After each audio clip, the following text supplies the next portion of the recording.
Hey y'all, it's Garth, the Big 615. You're going to hear the newest that country music has to offer. At the same time, you're going to hear the newest that the country classics have to offer. I want to hear the new single from George Strait, and I want to hear it right beside the new single from Luke Combs. That's the thing we call the Big 615.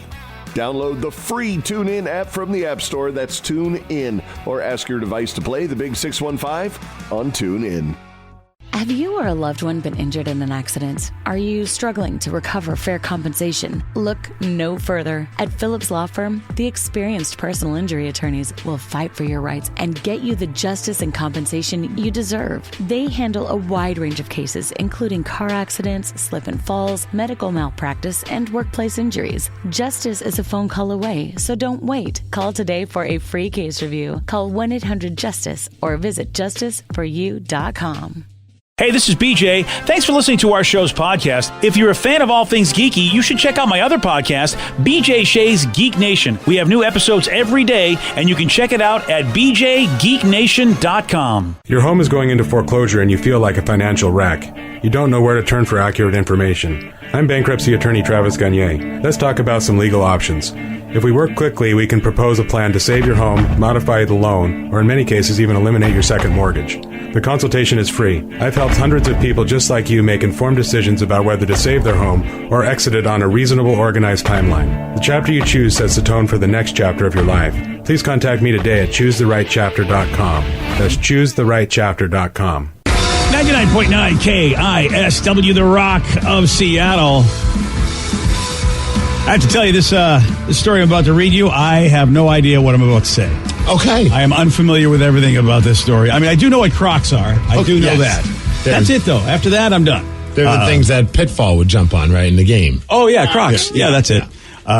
There's a Connecticut man. He is dubbed the Croc King, probably for his pitfall expertise. Yes. Not because of the shoes. No, not at all. But he does also have over 2,000 pairs of Crocs, and he wants to set the Guinness World Record. This is crazy. I saw somebody had a pair of Crocs that were like, they weren't high heels, but they were kind of like, they were like lifts. Like they had big ass soles on them. I was like, damn. So Crocs are doing that too now. They do everything. They really do. Well, apparently they do have Crocs with heels too. Yeah. How about this? Well, this guy probably has them. All right. I mean, he's got over 2,000, right? Yeah, you know what? I mean, at some point you just got to get whatever's available if you have 2,000. Yeah. Platform Crocs. Platform Crocs. There they are. Soon, like Kiss Crocs, and they'll be like the bottom of the boots that the band Kiss wears. Oh, I'd be surprised. You're right, Steve. Already. There's some stiletto Crocs too. Yeah. Is that what I just saw? Stiletto Croc with it, like it just is got that one pointy. Yeah, I don't know if Crocs makes those or if they're just kind of like some other company made them. Knockoff did it. Oh, all right. It's for the stripper that wants to be casual. Yeah, nothing wrong with that. I want her to be comfortable when she's up there. Yeah. So this guy, the Croc King, over 2,000 pairs, wants to set the Guinness record. His name is Doogie Lish Sandtiger, which I feel I was going to name Tatum that. Yeah. Good thing you didn't, because he probably has it trademarked. Now, is that first name Doogie, middle name Lish? I think so. Okay. Yeah, Doogie Lish Sandtiger. And his last name is Sandtiger. Yeah. Oh, the Sandtiger family. And he was on this reality series called Most Expensivest. I have no idea what that is. I think that might be on Vice. Oh, okay. Hosted by 2 Chainz. I have no idea who that is. I believe he's a country and western singer. Oh, right. Yeah. That's the Z at the end of his name. That's how you know he's a country and western singer. He's been around forever, man. Okay. Well, get with the program. I don't have any program to get with here. But here he is. Here is Doogie Lish, and here's 2 Chainz talking about all them Crocs. There might be the pair for walking my dogs. There might be the pair for the gym. There might be the pair for school. There might be the pair for work. But there are some pairs I don't wear at all. They're just strictly art decor. Sitting in the Croc Cave. What you got here? Like KFC exclusives. Like chicken. And they are. They're chicken giblets, and they are scented like fried chicken. No way. Oh, yeah, those are the ones that you could win. Yeah, I remember those. I tried to get those, and I did not get them. And he got them. Yeah. He's got spiked ones. Oh, yeah. And 2 Chainz, BJ, you know his hit song, I Love Them Strippers. Oh, right. I love them strippers. That's my theme. It's a great song, actually. Yeah. I mean, he's speaking some true words in that song. All right, 2. If I can call him 2. I'm not sure. I don't know if he wants me to call him 2 Chainz, because we never met each other. Oh, my God. He's got Croc, like a necklace, kind of like they do the big old chains and Croc stuff. charms. Oh my God, I love it. Oh, look at that. He's such a croc star, funny. that guy. Did he say he had a croc cave? He did say he had a croc cave because he's croc man. Dun, dun, dun, dun, dun, dun, dun. You got to have a croc Do you cave. think he only cooks with a crock pot? Oh, he should. Right? Yeah. I think this whole thing is a croc. Hey. All right. Well, there you go. Somebody is going to make the world record doing that. Well, it's a great day to talk about it since today is Seattle Croc Day. Right? I think you get the win on this. You know what? You get the win on this one. Represent Croc Nation. Yeah, buddy. It is Seattle Croc Day and also Seattle Rock Day. All day long, we are celebrating Crocs. No, actually, we're celebrating the music of the Pacific Northwest. That's what we do on Seattle Rock Day. All morning long, we're going to be taking your calls and your texts, sharing your favorite memories about the Seattle music scene. So please call us and text us at 206-803-ROCK. Tell us your favorite stuff as we're talking Seattle Rock Day. And we're going to start this off with Mother Love Bone, Seattle Rock Day on The Rock. BJ and Migs, mornings on The Rock, 99.9 KISW. What you watch depends on what kind of mood you're in. Sometimes you're craving comedies like Friends or South Park, and sometimes you're more into dramas like HBO's Succession and House of the Dragon. There's also cooking shows like Chopped and Beat Bobby Flay, and even movies like The Lord of the Rings and Shazam! Fury of the Gods. Well, Max is the streaming destination that has the best of entertainment for whatever mood you're in anytime. And plans start at as little as $9.99 a month. Max, the one to watch. Subscription required. Visit max.com. 99.9 KISW, The Rock of Seattle. Well informed on the issues of the day? Not this guy. Live from the KISW News Center in downtown Seattle, this is the Migs Report. Well, thanks, you guys. Thanks to Snoqualmie Casino for giving us the Migs Report. And today, enjoy yourself a nice cold beer because it's National Beer Day. Let's go. What a perfect day to do that. Come to Seattle Rock Night tonight at Madame Lou's. Enjoy a couple of beverages. We're going to be there hanging out, playing some of your favorite Seattle songs for Seattle Rock Day. It's going to be a blast. Get information at KISW.com.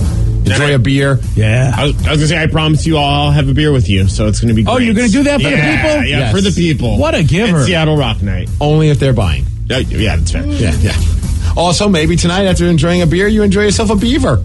It's International Beaver Day. Hey, nice beaver. You hear that, Joe? beaver. Get it. Oh, is tonight the night? Yeah, tonight's the night. Dude, that's got to be part of your pickup line. Oh. It's International Beaver Day. I have to work a beaver into my pitch. Okay. Yes. I can do this. Maybe a log will be involved. Yeah, that's it. I mean, dams? Who knows? Yeah. Okay. I have faith in you. Yeah. Hey, girl, are you a beaver? Because damn! I mean, sure. There you go. We got one. That's at least that's a kid-friendly one. That's something, yeah. You know, at least Danny won't have to bleep that one when you deliver that, unless they react to it in a very not-so-fond way. Yeah. Well, good luck to you. Hopefully they get it. That's the other thing, too. Well, yeah, you might have to say, hey, did you know that today is International Beaver Day? And did you know that beavers make dams? Okay, good. I've got a perfect pickup. Here's my pickup line, then. I just wanted to say, we had to set the tone. Now it's time for me to give you my pickup line. Yeah. It's about as smooth as Joe is when he does those. That's true. It worked perfectly. Right, but nothing like I mentioned. Also today, a very special day. It's Seattle Rock Day, all day long, all night long on the Rock. You'll be hearing some of your favorite bands from the Pacific Northwest. Bands like Mother Love Bone, which we played earlier. Bands like Heart, Jimi Hendrix, Aaron Jones. Speaking of Aaron Jones, he'll be joining us tonight at Madame Lou's. He's going to be up on stage with the new originals, rocking out. We're going to be doing a song with him. Might I say, it's a Nirvana song. I'm going to give you a spoiler on that. And I'm pretty pumped to be behind the drums on that because as a big fan of Nirvana and Dave Grohl having such a huge influence on my drumming style, I've never played a Nirvana song. Oh, wow. So this is the first time when we were practicing it, myself, Thrill, and Kyle Court, we were just jamming it out a couple of days ago, and I'm like, man, that was so much fun. I'm like, I can't believe, I played along to the records, when I was younger, but never with like a band. I'm like, I've never rocked out to a Nirvana song I would have before. lost that bet. Same. I would have lost that bet. I would have thought you played that live somewhere in front of at least like a person. Dude, my first instinct would have been to probably bet that as well. And then when I started thinking about it, I'm like, no, I've never done that with a band before. So I'm excited about tonight. That's gonna be, and I'm doing it with Aaron Jones. That's gonna be a great time. Is this the first time the new originals have had somebody of that status work with them? No. We once had Miles play the eggs. Oh, I forgot. The shaker. Yeah. So Miles Montgomery from the men's room. I forgot that. Yeah, and Aaron and Miles are, they're both so well accomplished in the music industry. Yes. There might be more special guests, who knows, but also join us with Glenn Cannon and The Damage Done, Wyatt Only in the Wreckage, the Eve Clark All-Star Band. We're all going to be hanging out. Information at KISW.com to celebrate Seattle Rock Day. But you know what also rocks on Seattle Rock Day? Your Seattle Kraken. Yeah! Were they rocking and rolling last night at Climate Pledge Arena, BJ, as the Seattle Kraken clinched their first playoff berth in franchise history. Yeah, baby. It only took them their second season. That's amazing. That ain't bad. Oh, man, I got goosebumps, and I haven't even talked about the game yet. No, they won 4-2, beating the Coyotes. I'd love to say I watched it, but of course, that game had to be on ESPN Plus, which was just a travesty. You would like that game to be on Root Sports. A, because then I can watch it selfishly, but B, how great would it have been to have John Forsland making the call with Eddie Olchuk and JT and them doing that final call as the seconds ran down and saying that the Seattle Kraken are heading to the playoffs. But that wasn't the case. But that's okay. Who cares? We're going to the playoffs. Yeah, Climate Pledge Arena was rocking. Jared McCann, big goal. Eberle had a goal. Vince Dunn had a goal. And then also this very sweet breakaway goal by, I think I'm willing to bet on this, the Rookie of the Year, Matty Beniers. Tend to get a little muted. So much attention focused on them. McCann intercepts that pass and he turns it around. Eberle, here we go for Beniers. He scores! That crowd, man. Yeah, they know what's up. Oh, Climate Pledge was rocking. They were all fired up about this. And how about this is their 44th win of the season?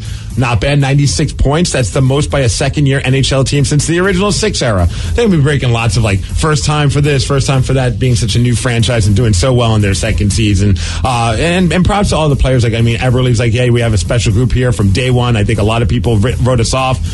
To get to this point is obviously an accomplishment, but I think this group feels we're not done.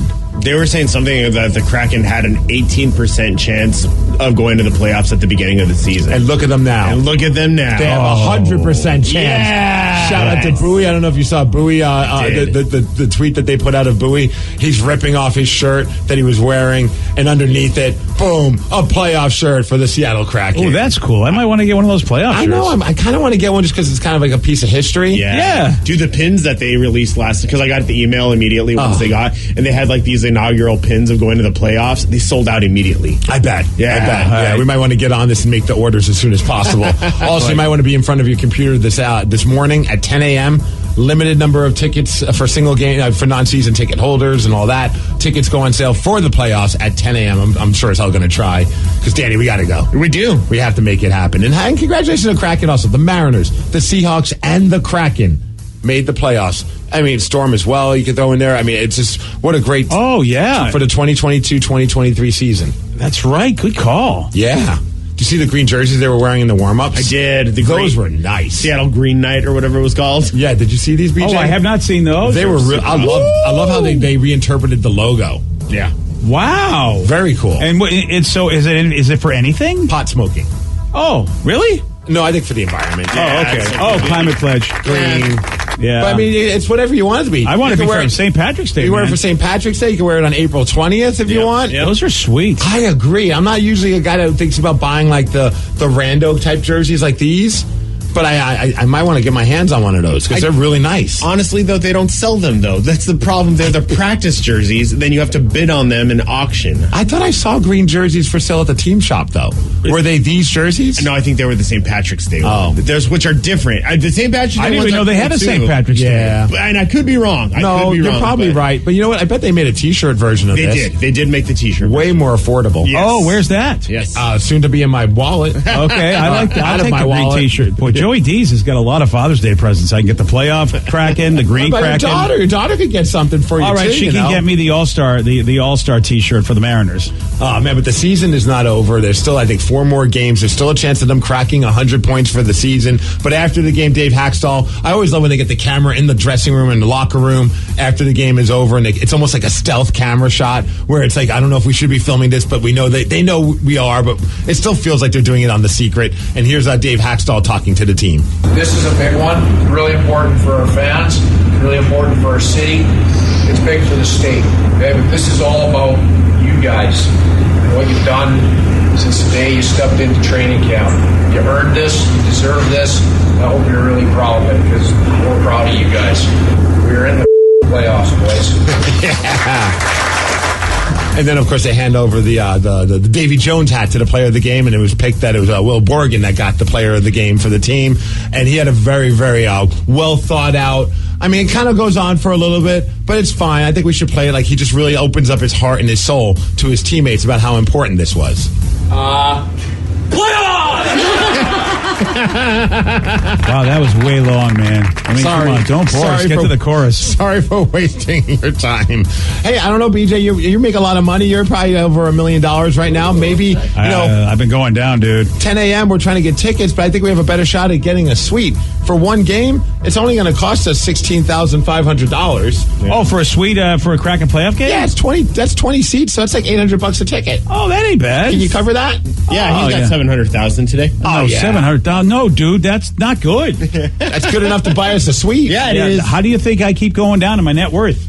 Well, you know what? What's a couple more dollars? Yeah, stop buying board games for that's a second. That's the problem you guys have. I got to get back up to $20 million before I get to think about it. 10 a.m. Tickets go on sale. Seattle Kraken are in the Stanley Cup playoffs. This is a great day to be able to share that. Today, hopefully, the Mariners turn things around. They're in Cleveland. 1 p.m. that game's at. So if you want to watch that game, it's on early. Sounders play tomorrow at home versus the St. Louis Soccer Club. Yep. It's funny how they don't go with the football club, FC. They go with SC. Oh, yeah. It's American. Dragons are at home this weekend as well. Sunday taking on the DC Defenders. Big game. That's the top team. Yeah, it is. That's at 4 p.m. You can watch that game on ESPN too. And as far as weather, it's going to be a rainy day. 54 degrees is going to be our high. Thanks to Palace Law for giving us the Migs report. And that's what's up. That is what's up. And also Seattle Rock Day is what's up. And yesterday, Steve, he did get this wrong. What helpful magazine was the first to sell 1 billion copies in a single year? What helpful magazine? 1 billion copies in 1 year. Oh my gosh. Rolling Stone. No. Sorry, man. Helpful mag. The Little Nickel? No. Little Nickel, yes. Reader's Digest. No. Oh, you were close to the size, though, because the TV Guide was smaller than a lot of magazines. It was. Yeah. I wouldn't even call it a magazine. Call it a booklet, maybe. A booklet. Either way, though, TV Guide is the answer. And if you want a shot at beating Steve, 206-803-ROCK, that's the number to call. We're playing Beat Migs at 647 on The Rock. Today is Seattle Rock Day, so here's Hart on The Rock. Today's podcast was brought to you by Travis Gagne, bankruptcy attorney. He's here right now and has agreed to answer more of your questions about bankruptcy. I owe a lot of back taxes. Can bankruptcy help me? Bankruptcy can discharge back taxes under certain circumstances. Some types of taxes are never dischargeable, like if you have taxes from an employee, if you ran a business and didn't pay employee taxes or sales taxes, those types of taxes cannot be discharged in bankruptcy. However, most people don't have those kind of taxes. Most people have just regular income taxes.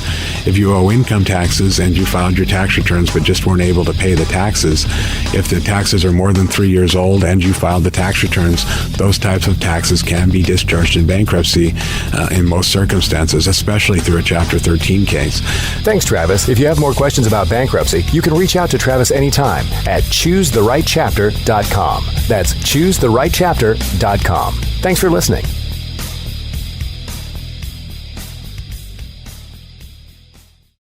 T-Mobile's network can help keep you connected to all your favorite podcasts when you're out and about. Whether you're an early bird looking to dive into a daily news podcast or a night owl who wants to catch up on the latest reality TV drama, T-Mobile will keep you connected on their strong and reliable network. T-Mobile covers more highway miles with 5G than anyone. So if you need great coverage, especially when you're on the go, check out T-Mobile. Find out more at T-Mobile.com/CY. That's SEEWHY. Invest in your future on your schedule at Columbia College. Earn an accredited degree faster with 8-week classes starting 6 times a year. Go at your own pace as you build your future. Learn more at yourfuture.ccis.edu. Hey there, it's your friend Stormy Warren here, and I want to invite you to my new home, the Big 615, exclusively on TuneIn. So what is the Big 615? Well, simply put, it's the official home of country music broadcasting live from Nashville to the world. Download the TuneIn app from the App Store. That's TuneIn. And by the way, yes, it's free. You can also ask your device to play the Big 615 on TuneIn. Get the latest on country music, from your favorite artists to the hottest songs climbing up the charts, Oh, and it's commercial-free. That means a whole lot more music and a whole lot more country. Hear it all on the Stormy Warren Show, weekdays from 7 a.m. to 1 p.m. Central. Download the TuneIn app from the App Store. That's TuneIn. And by the way, yes, it's free. You can also ask your device to play the Big 615 on TuneIn. And I look forward to having you join me on the Big 615. This is your country station. The Big 615. Have you been in an accident that wasn't your fault? Feeling overwhelmed and unsure what to do next? Look no further. The personal injury attorneys at Phillips Law Firm are here to help. Phillips Law Firm understands that accidents can turn your life upside down. That's why they're dedicated to fighting for the compensation you deserve and to making the process as stress-free as possible. Don't wait any longer. Call now, 1-800-JUSTICE, or visit justiceforyou.com. Hey, this is BJ. Thanks for listening to our show's podcast. If you're a fan of all things geeky, you should check out my other podcast, BJ Shea's Geek Nation. We have new episodes every day, and you can check it out at bjgeeknation.com. Your wages are being garnished. We can stop that now. It's hard enough to pay your bills when things are good, let alone when a big chunk of your take-home pay is gone before you even get your check. I'm bankruptcy attorney Travis Gagne, and I can stop the garnishment and get the creditors off your back immediately, often the same day as our consultation. Both Chapter 7 and 13 provide bankruptcy relief, but choosing the right chapter is crucial. In a free consultation, we can create a plan to get your finances back under your control. The chapter you choose sets the tone for the next chapter of your life. Please contact me today at choosetherightchapter.com. That's choosetherightchapter.com. 99.9 KISW, the Rock of Seattle. It's our loud and local band of the way. How about of the day, Steve? What do you think, huh? All right. Our loud local band of the day is, or actually it's the whole week. The whole's a week. The whole's a week. Boy, I should do another take of this, but I'm not going to. You know why? Because I'm a professional. Do it live. We're talking about Long Dark Moon.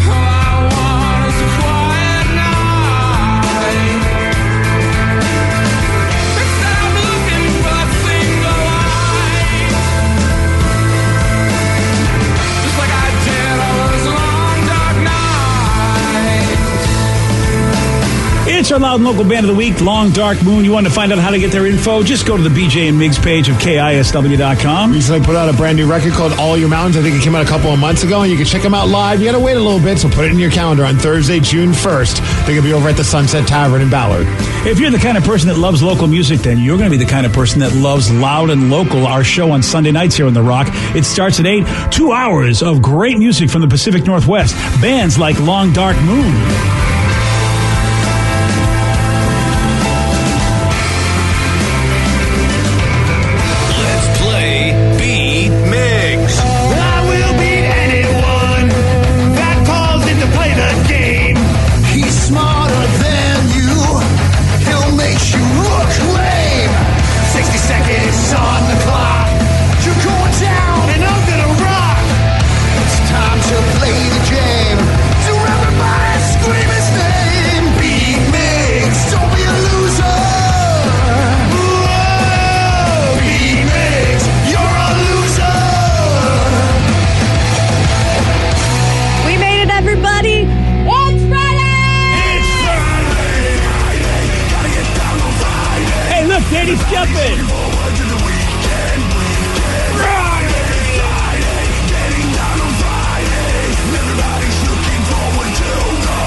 And not only is it Friday, it's a special Friday. Seattle Rock Day. Oh, and Kraken Friday. And Kraken Friday. And just Friday's awesome in general. A texter just said apparently Bowie's on Como 4 News right now harassing the weather person. Oh, very cool. I think it's hilarious. I'm trying to find it. Oh, we should have had him harass you during the Migs report. Well, I mean, he's around the area. Yeah, Bowie, right? Why aren't you coming by the station? These are all good questions. We should tweet at him. It's worked in the past. It has worked in the past. Do it. I mean, why not? What the hell is he doing today? And if he wants to stop by a Top Pot and then come over after. Oh, you know what? Now we've gone too far. Oh, that's too far? Yes. Bowie can go buy a Top Pot and really, tighten us up nice with some donuts. I don't know if Bowie has a wallet. I don't know if he can afford it. Well, we can Venmo him some money. Yeah. And besides, I'm sure Top Pot is Bowie. They got to give him, they got to give him a little discount, don't they? Let him a little slide, a little dozen. Oh, we should play this next version of Beat Migs, or the next edition of Beat Migs. Even though he doesn't talk, we'll figure it out. That'll be scintillating. Oh, yeah. Well, maybe the person that he goes around with, his handler. There you go. The questions. Yes. Well, I mean, I do have a special Beat Migs. There's two little hidden things in there you guys might have to see. Let me guess. One's probably Seattle Rock Day themed. Maybe. I would hope. Yeah. Maybe. If not, you know what? And then let me guess. Maybe the Kraken because they were the playoffs or the other one? Nope. Oh, that's not it. That's not it. We'll see if you guys can figure it out. We do All have right. Jack from Puyallup playing against Steve. Jack, are you there? Is it Jack or Jake? Oh, I might have read it wrong. Jake. Oh, there we go. I need new glasses. Hey, Jake. Steve. How are you guys doing? Great. How are you? I'm doing good. Happy Friday and happy Seattle Rock Day, guys. There we go. That's what's up. Jake knows what's up. All right, Steve, get out of here. Goodbye. For those playing at home, Jake has 60 seconds to answer 10 questions. You can pass all you want, but you do only get 3 guesses per question. Are you ready? Let's do it. What Green Day song starts with the lyrics, "Do you have the time to listen to me whine about nothing and everything at all"? Pass. Oh. What June gemstone is created by oysters? Oh. Yes. What rapper starred in the movie Bullet Train as the Wolf, as well as appeared on WrestleMania 37? Oh, I know this one too. Pass. Beginning with the letter N, in Buddhism, a transcendent state in which there is neither suffering, desire, or sense of self is called what? Pass. Who did John Turturro play in the film The Big Lebowski? Can you repeat that? Who did John Turturro portray in the film Lebowski? The Big Lebowski. Oh, I think I know what's going on. A hidden detail left in a movie by a filmmaker is known by what alliterative term? Can you repeat? I'm bad area. A hidden detail left in a movie by the filmmaker is known by what alliterative term? Oh, Jake. Ooh, that was a bad one. Yeah. No, you didn't want to throw out a guess at the last one. No, he's not going to do it. Okay. All righty. Ooh. Yeah, you got to get to a better place. I see what you did. Yeah. I actually got both. I got both clues. I can't believe it. All right. Yeah, I'm still missing a question, though. Now that I know both clues, and I'm still like, I still can't get the answer. All right, fair enough. I don't like it. Okay, you'll figure it out. But here comes I believe Steve. in you. Steve, are you ready? Release the Kraken. What Green Day song starts with the lyrics, "Do you have the time to listen to me whine about Welcome to nothing Paradise. and everything at once"? No. Do you have the time? Oh, wow. Come on, you can do this. Welcome to... I thought that was No, Longview? No. No. I'll come back to it. What the hell? What June gemstone is also created by oysters? Clams. No. What? What June gemstone is also created by oysters? Pearls. Yes. There you go, buddy. What rapper starred in the movie Bullet Train as the Wolf, as well as appeared on WrestleMania 37? Hugh Jackman? No. What was the question? What rapper starred in the movie Bullet Flo Rida. Train? No. Snoop Dogg. No. Beginning with the letter I'm really stuck on this Green Day one. I keep singing the song in my head. I'm not even hearing questions. You're never going to get it. Beginning with the letter N in Buddhism, a transcendent state in which there is neither suffering, desire, or sense of self is Nirvana. called what? Yes. That's it. Who did John Turturro portray in the film The Big Lebowski? Jesus. Yes. Yes. A hidden detail left in a movie by the filmmaker Hey, is Easter egg. known. Yep. 1, 2, 3, 4 correct. That is a win, 4-1. Yeah, Jake did not perform well. Sorry, Jakey. No worries. Have a good one, guys. You too, buddy. Did you get the theme, Steve? There are 2. Well, I saw Easter. Dice. And Nirvana for, obviously, Seattle Rock Day. That's it. Nice. All right. Which, by the way, basket case. There you That's go. it, buddy. Easter basket. That's the one. Oh my gosh, that was bothering, dude. I could not hear anything other than Billy Joe singing the entire song, and it was bothering me so bad. Yeah. Now that you know the theme, that helped at least. Yes. Yeah. We got Easter for basket case. Pearls, obviously Pearl Jam. What rapper starred in the movie Bullet Train as the Wolf and was on WrestleMania 37? I just saw Bullet Train. Why can't I remember this? And both clues, Seattle Rock Day or Easter's not helping me. Anybody else? Bad Bunny. Bad Bunny. Bad Bunny, yep. Ah, nice. Bad Bunny. Son of a... I'm wondering if he's going to be here for Monday Night Raw this upcoming Monday, because there's a little bit of a storyline between him and Dominic Mysterio. I'm excited for him because he's going to be in a Marvel movie as a wrestler. It's kind of crazy because a lot of people don't know who Bad Bunny is, but he's arguably the biggest music/rap star in the entire world. Yeah. Because it's just like mostly, though, obviously, it's a lot of like Spanish-speaking people just absolutely love him, but he's huge. And he's got a great origin story. Yeah. Yeah, the way he's worked his way up and his dreams and everything else like that. You're right, Steve. We are like the last to know about this guy.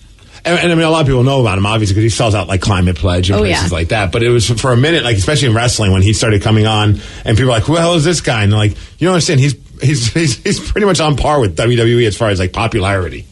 Awesome! I can't wait to see what else he does. He just seems like a cool dude. But I love crossover stuff, man. By the way, that is so awesome. I love when people who are a fan of something and like, yeah, they're using their celebrity status to do it, but they're actually invested in it. Like he trains and he's taking big like hits and falls in wrestling, they call bumps, and he's like, he got thrown into a table, choke slammed into a table. Like he's not just coming in and being like, I'm a celebrity, I want to do this because I love wrestling. He's like, I want to really be a part of it, and I think that's cool. And it sounds like he's doing that with his acting gigs as well. Yeah, like he's going to be crossing over not only from wrestling and rapping, but also now soon to be in a Marvel movie, which I think is going to be the first Latin American starring movie. Is he Bad Bunny Man? MCU. No, I forget the wrestler name, but he is going to portray a wrestler. That's cool. Oh, I'm excited. But I'm glad you guys figured out the theme. Got Easter egg, Jesus. Yeah. There's a few other ones. Did we get all the questions or no? Yeah, I mean, you guys didn't. There's a few you didn't get to. Oh, bonus round. I could give it to you if you guys want. Well, since it is a theme, it'd be fun. All right. What humorous vegetable, aubergine, is more commonly known as what in the United States? Well, you said it was a vegetable. What humorous? Carrot. No. Eggplant. Yep. In England, they call them aubergines. Oh, is there a dong theme also? Oh, it's funny. It's a funny veggie. So. Okay. What was the name of the housekeeper on the show, The Brady Bunch? Alice. Yep. Alice in Chains. Alice in Chains. Nice. I like that. This one I don't know if you'll get.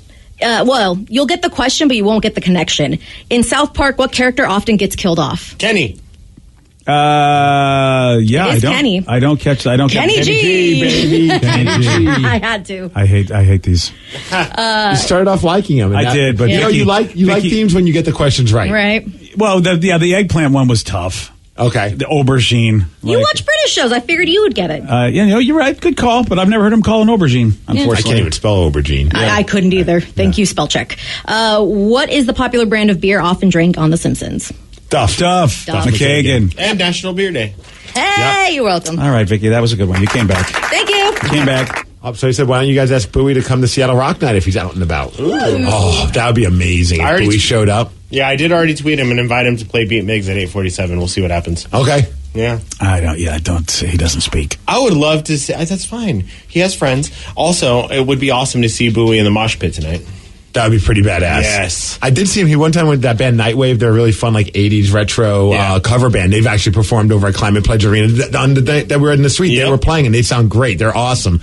He showed up to it was either them or All Fedoras. I know they share members, and that's like a Seattle boy band tribute group, which is kind of fun. But Bowie showed up to their show. Oh. And he was wearing his sparkly sequins jacket that's in cracking colors, and he was just dancing and tearing it up. And visually, it was the greatest thing I've seen. Okay. He's just in the middle of a club, people are dancing, and then there's this giant mascot just shaking his butt. Sarah would have been proud of him. I think. I feel like then Bowie. I mean, let's be honest. He's got that Seattle music style look to him. Oh yeah. He's got the Nirvana themed shirt that I bought. So I say, show up, Bowie. Put up or show up or something. Because today is Seattle Rock Day, and of course tonight later on at Madame Lou's Seattle Rock Night, we're celebrating all day long the music of the Pacific Northwest. And at 7:17 this morning, we'll chat with Kathy Faulkner, and she pretty much, she was so huge, helping break many of the bands that you love here on KISW.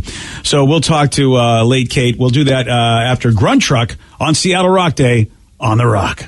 BJ and Migs, mornings on The Rock, 99.9 KISW. What you watch depends on what kind of mood you're in. Sometimes you're craving comedies like Friends or South Park, and sometimes you're more into dramas like HBO's Succession and House of the Dragon. There's also cooking shows like Chopped and Beat Bobby Flay, and even movies like The Lord of the Rings and Shazam! Fury of the Gods. Well, Max is the streaming destination that has the best of entertainment for whatever mood you're in anytime.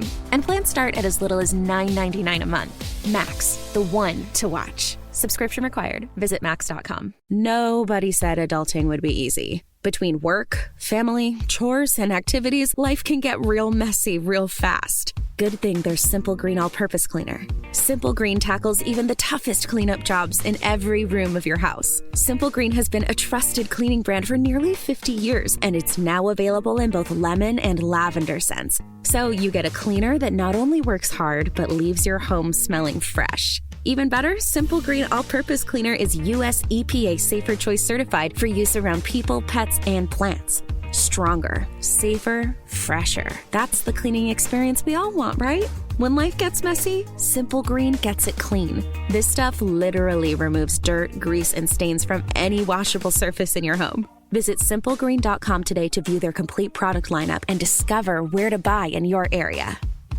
T-Mobile's network can help keep you connected to all your favorite podcasts when you're out and about. Whether you're an early bird looking to dive into a daily news podcast or a night owl who wants to catch up on the latest reality TV drama, T-Mobile will keep you connected on their strong and reliable network. T-Mobile covers more highway miles with 5G than anyone. So if you need great coverage, especially when you're on the go, check out T-Mobile. Find out more at T-Mobile.com/CY. That's SEEWHY. At Columbia College, you can invest in your future without sacrificing today. Online, in-class, and virtual options save you time and money. Take the first step toward earning your accredited degree. Classes start soon. Learn more at yourfuture.ccis.edu. 99.9 KISW, The Rock of Seattle. And today is Seattle Rock Day, BJ. All day long, we're celebrating the music of the Pacific Northwest. And who better to have on than the person that helped create and bring to the light some of the great music that we heard. I guess not create, but she brought to the light. She didn't write the songs, but she let everyone hear on BJ. What I'm trying to say is Kathy Faulkner rocks. There we go. Wow. There you go. Intro of the year right there. The coffee Kathy hasn't kicked in yet. There we go.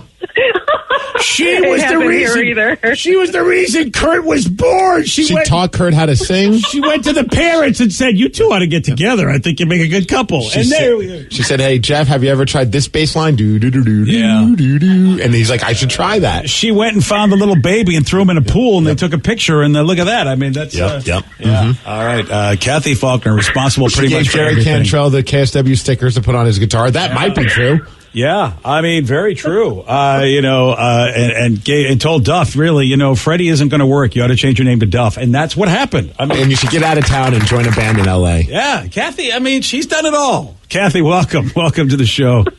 Man, I got to hire you as my PR team. They're great. I would say fire us as your PR team. Yeah. I've never been compared to Tinder, but thanks. Yeah. So, Kathy, it's what I love about this radio station is how we just have great relationships with everybody who has been a part of this radio station, and you pretty much the fabric of the rock. And I love that you come and you come to us. You're on Live Day, anything that we're doing, you hang around.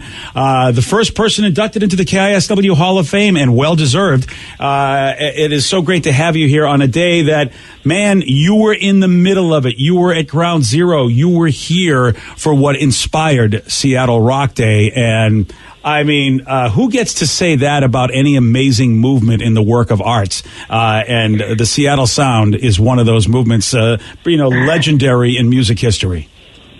Oh, absolutely. And the whole team, all of us at that time, were just so honored to be a part of it. We were fans of the music scene, and the music scene were fans of KISW. So it was just, group hug folks. It was a mutual admiration society. Yeah, and that is something about this area, Kathy, that I tell people because, I've done radio all over the place and I've said there is a collaborative nature in Seattle where it doesn't matter what you do. Art recognizes art. And boy, was that typified by, you saw it, like you said, it was just a big love fest in the middle of a sound that you might not have thought there was going to be a big love fest. The Seattle sound doesn't make you think all heart and warm or whatever because there was a lot of angst that really fueled the great lyrics and the great music, but there was so much love and collaboration. Yeah, absolute community. The thing that was most exciting to see is when a band was receiving stature and their stages were getting bigger and their venues were getting larger, they would take up-and-coming bands on the road with them as their support acts. So there was this amazing community, much like you're creating today in partnership with Smash. Oh, yes, absolutely. Helping all the musicians locally that need health care, whether it be vision, dental, mental health care. They could go to KSW.com to donate money. We're looking to raise as much money as possible. $10,000 would be amazing to help Smash out because that'd be cool. Kathy, I got to ask you, obviously you're talking in the earlier days, you're playing your friends' bands, but at what point did you realize, holy smokes, our friends' bands that were playing on KSW are now becoming pop culture, huge, they're becoming huge bands, not just here in Seattle, but all across the country and the world? It's a really odd story, Steve. It was in late 80s, probably around 1988.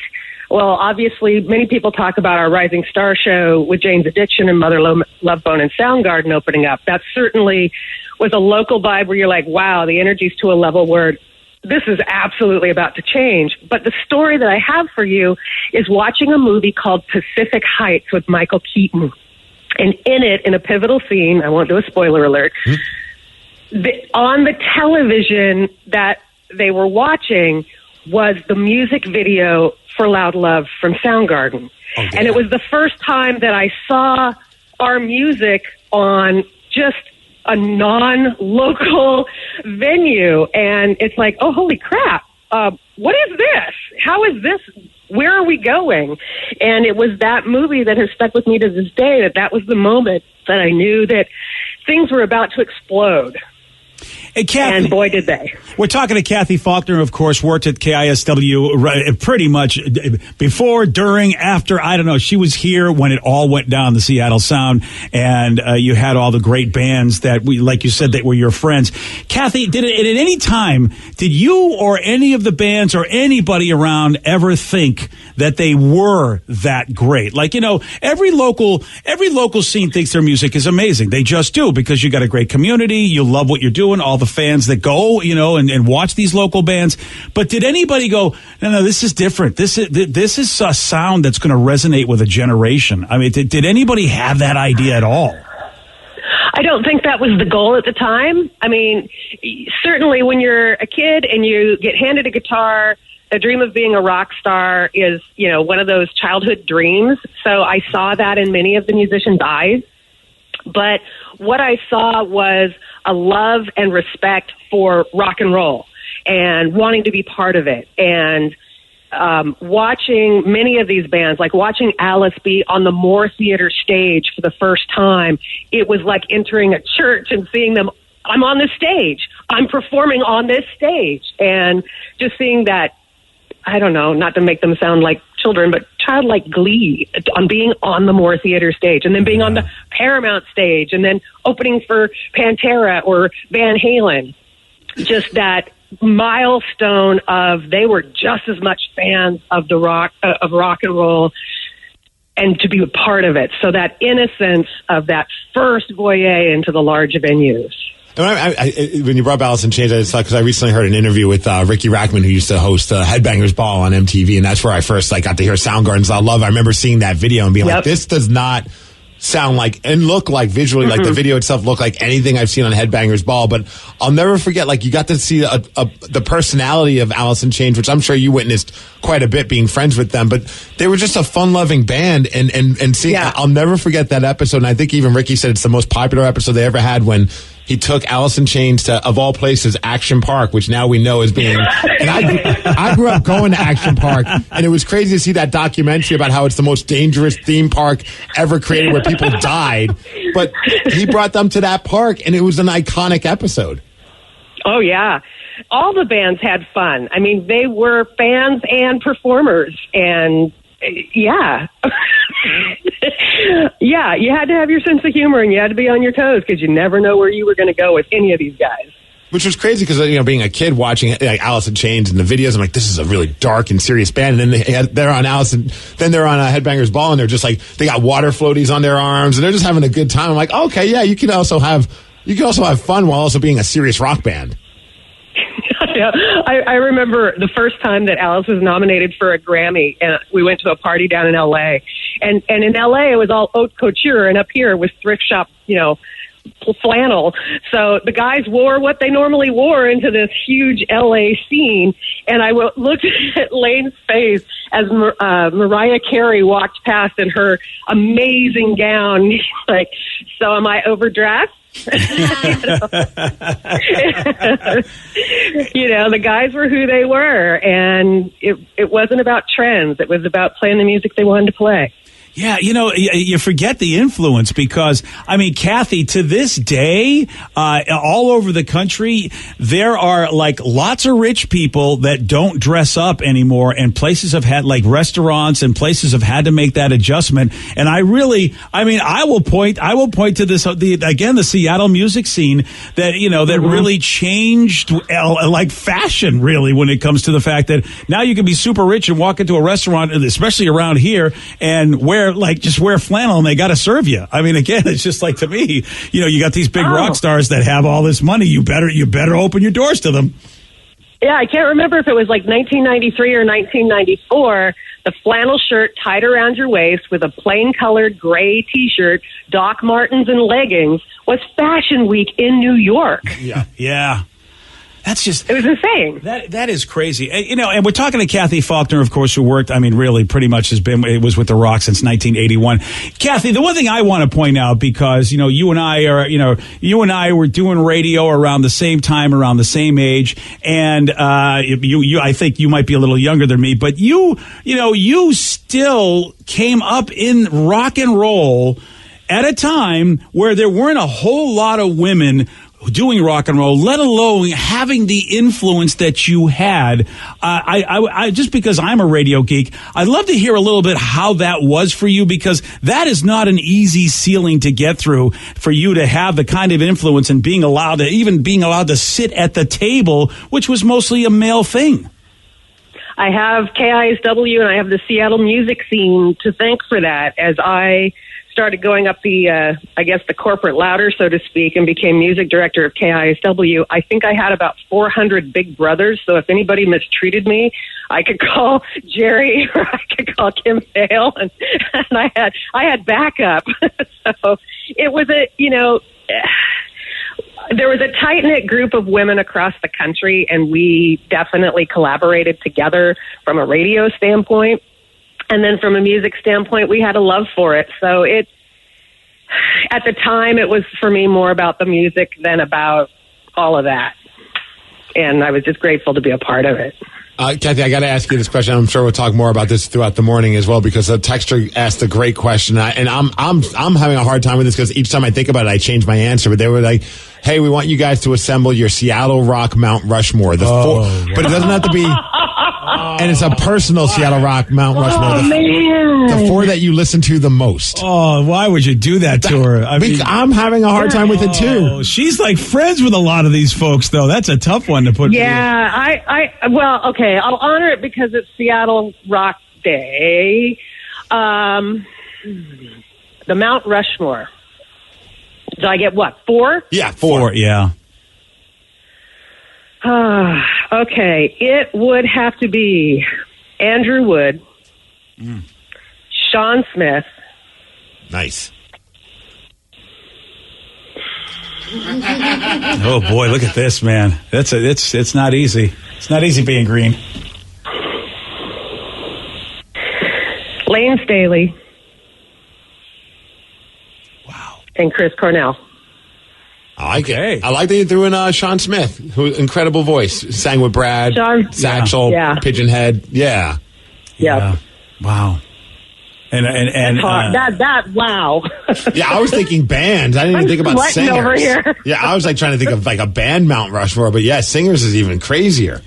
It was hard. And I think that this is the perfect lead in to remind people one of the big reasons why we're doing Seattle Rock Day, because obviously a lot of the folks that you mentioned, Kathy, Smash not only does physical health stuff, dental stuff, but also mental health stuff. And some of the most amazing people, you knew them, who also were amazing performers, amazing artists, and mental health awareness. I mean, and I saw in a piece recently that, 50% of the folks in the music business are, suffer from depression, which is higher than people who are not in the music business. And so this is why we want you to help donate. If you go to KISW.com, just go to Seattle Rock Day. You'll see the big red button. We are trying to raise money for Smash, which is an organization that provides affordable and sometimes free care to musicians who do not have benefits like this. And that Mount Rushmore just goes to show you, boy, they gave us so much, and we did not know how much they were suffering. And so an organization like Smash might have been able to make their lives a little bit easier, and we can at least do it for the musicians of today. And Kathy, having worked with people like that, and been friends with people like that, and here we are today, you and I, where we are in our lives. It's heartbreaking to just realize, back then what it was and what it is today. And I don't know if you knew, it's hard. It's sometimes hard to know when the people you love, the people around you, are going through what they're going through. Sometimes we just don't know. And what are the resources? How do you partner people who may be struggling with chronic, I was thinking you played Grunt Truck earlier. I was thinking Ben had diabetes. And if Smash were around to provide, helpful access to medical care, what could have been different? Or how do you pair resources with someone in need? And having advocates like Smash to be able to make those connections, it's such a lifeline that's so needed in this community. So, Kathy, and this is another tough one because we asked you for your Mount Rushmore. Okay. I thought waking up at 7 was going to be the toughest part of it. Well, this is what happens when what pretty much you are who you are when it comes to this. It comes to this station, comes to this scene, and we're talking to Kathy Faulkner, of course, a legendary KISW personality, Hall of Famer, and pretty much. I mean, when you think of bands like Pearl Jam, Soundgarden, Alice in Chains, Candlebox, Kathy, instrumental in us hearing them today, basically. All right, so here's the tough question. Most memorable Seattle show you have attended. We're asking a lot of people to talk about their favorite Seattle moments, obviously, for Seattle Rock Day. There's another tough question for you because it's not like you haven't been to a couple of them. I would have to say, because of the spirit and the reason why it actually happened, it has to be Drop in the Park in Magnuson Park. Oh, Pearl Jam. Because it was supposed to happen, and then it was taken away, and then it was the Seattle community, our listeners, and the fans of Pearl Jam that rallied and advocated to the city and turned the city around and made it happen. Oh, man. It was grassroots advocacy at its best, and then one of those shows that just will never happen again. Yeah. Oh, man. You know what? I got to, how are you feeling about Bumbershoot as it looks like it's going back to that sort of grassrootsy feel of what it was way back in the day? Are you stoked or are you skeptical? I've heard mixed reviews from people, but it feels to me like it's kind of cool what they're doing. I give them an A for effort. I think I can take the lineup and say I would like it a little more rounded in different genres of music in the Seattle community, because this is a pretty well-rounded, there's a lot of different musical formats that could be really well represented at Bumbershoot. But I totally give them an A for really bringing it back home. Yeah. And I look forward to it this fall. Plus, there's pro wrestling happening there, and I'm going to be wrestling at Bumbershoot, and I never thought I'd get to say that. That's the whole reason right there. I'm sorry I missed that. That's the reason to go. Thank you. You're welcome. If you're not following Kathy Faulkner on Facebook, you really should, because Kathy a lot of times will just post some really, really cool stuff up there, basically just about the Seattle music history, all the good stuff, and also what's going on today. Every once in a while, Kathy will talk about it. Kathy, we're so happy to still have you in the family. It's unusual for a radio station to do that. I'm glad that our station acknowledges everybody that made KISW what it is. It's not just the current people, but it's been everybody who's been on the airwaves. And I know it's not just you. You had, like you said, you had such a great staff that you worked with. And we are glad anytime to have you involved with anything that we do here at The Rock. And I appreciate you being with us this morning. Honored to be a part of it, and thanks for continuing the KISW torch. Seattle Rock Day. And real quick, you guys. This is awesome. I just saw this. What a weird day for it to happen on Seattle Rock Day. I did not realize this, but Mudhoney just released a brand new record today. Plastic Eternity. Oh, it's hilarious. Check out the video. I am right now. There's a bunch of dogs running around. This is my cat is really jealous right now. My cat is very jealous. There's a dog on a skateboard wearing hard sunglasses. How do you not win with that video? I love this video. It's called Little Dogs. You can find it on YouTube. All right. That's fantastic. Kathy, thanks so much for being with us. Kathy Faulkner, of course. Man, I love Kathy. She's awesome people. All right, it is Seattle Rock Day. That's what this is all about, celebrating the music of the Pacific Northwest. All morning long, we're going to be taking your calls, taking your texts, sharing your favorite memories about the Seattle music scene. So call us at 206-803-ROCK. Text us at 206-803-ROCK. It is Seattle Rock Day, and this is Mad Season on The Rock. Today's podcast was brought to you by Travis Gagne, bankruptcy attorney. He's here right now and has agreed to answer more of your questions about bankruptcy. I have lots of tickets that I haven't paid. Can those be discharged through a bankruptcy? Yes, there are some limits on what we can do with tickets. Tickets cannot be discharged in a full bankruptcy. In a Chapter 7 case, that won't help you get your license back. But in Chapter 13 reorganization, tickets are dischargeable. Most types of tickets are dischargeable. So you would have to pay back some of the tickets in a Chapter 13 case, but the vast majority of them could be discharged if you complete the plan. And again, you would get your license back right away when you filed the Chapter 13 case, as long as the only reason you don't have your license is because of failure to pay your tickets. But the Chapter 13 process will help you get your license back and repay a small portion of your tickets in most cases, and get your license reinstated almost immediately. Thanks, Travis. If you have more questions about bankruptcy, you can reach out to Travis anytime at choosetherightchapter.com. You say you'll never join the Navy, that you never track storms brewing in the Atlantic, and skydiving could never be part of your commute. You'd never climb Mount Fuji on a port visit. Or fly so fast, you break the sound barrier. Joining the Navy sounds crazy. Saying never actually is. Start your journey at Navy.com. America's Navy, forged by the sea. Hey y'all, it's Garth, the Big 615. You're going to hear the newest that country music has to offer. At the same time, you're going to hear the newest that the country classics have to offer. I want to hear the new single from George Strait, and I want to hear it right beside the new single from Luke Combs. That's the thing we call the Big 615. Download the free TuneIn app from the App Store. That's TuneIn. Or ask your device to play the Big 615 on TuneIn.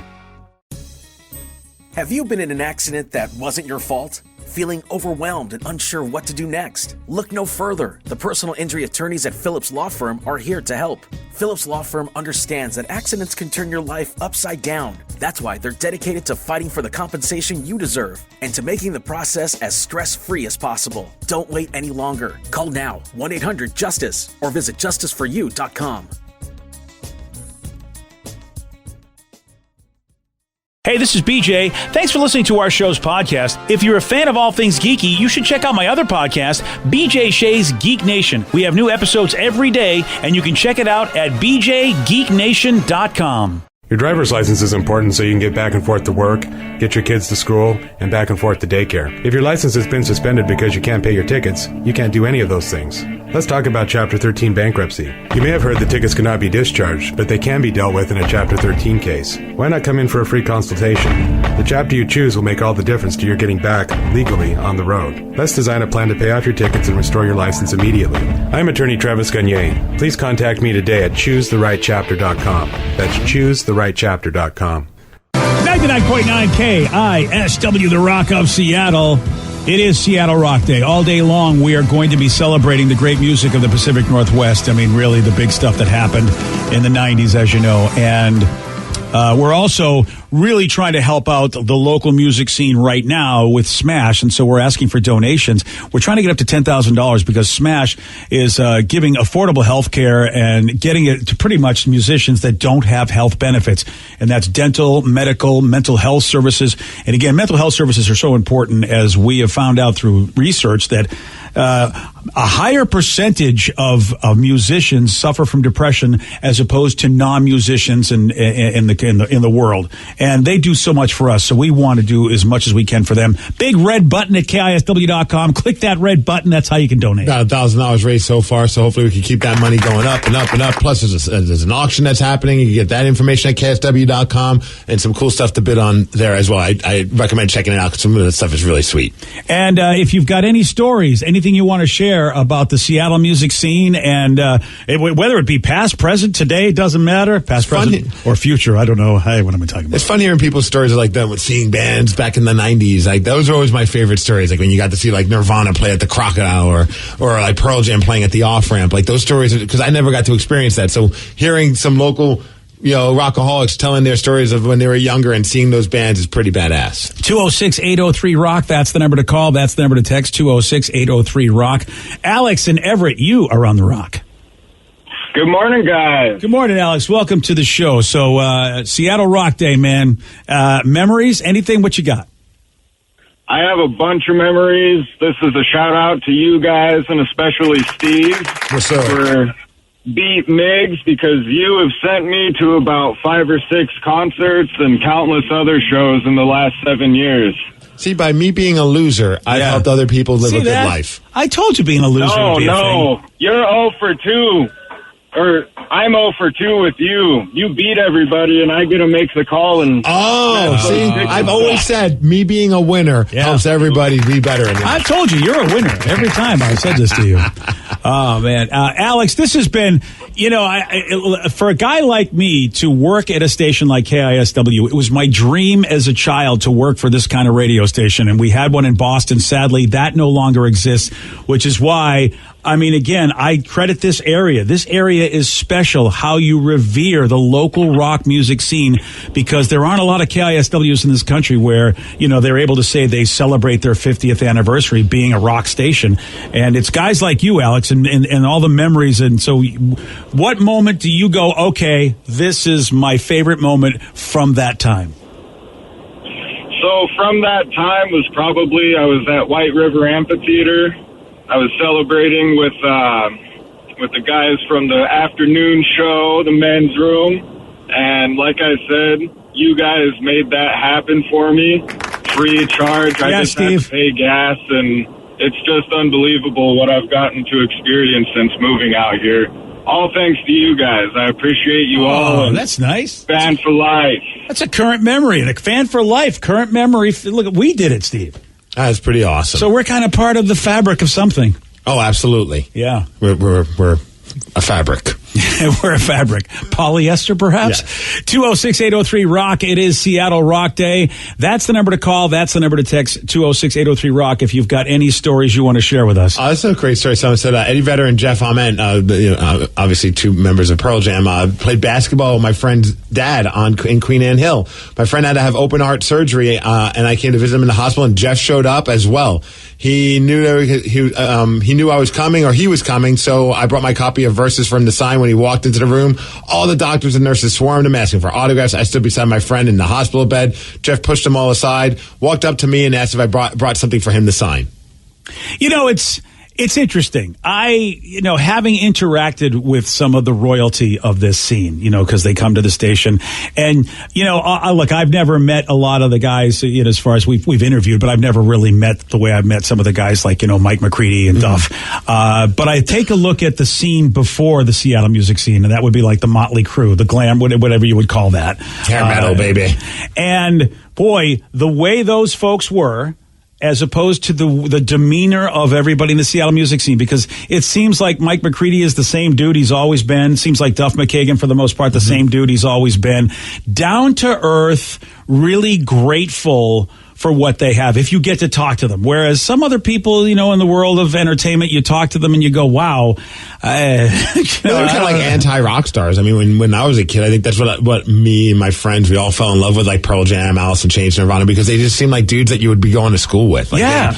They came off as like everyday dudes that wrote great songs when we were just being inundated. And look, I loved hair metal and I loved the glam rock as well. But like, I think it was just like, at that point, we spent an entire decade of these over the top rock stars. And it was just like, it was a refreshing change. Like, this is different because they're not an over the top rock star. They're just showing up on stage, probably wearing what they were wearing at breakfast that morning or lunch. Probably they weren't getting up that early for breakfast. Yeah. But you know what I mean? They weren't they weren't over the top with their hair done and leather pants and all that. And I think that was something cool about that.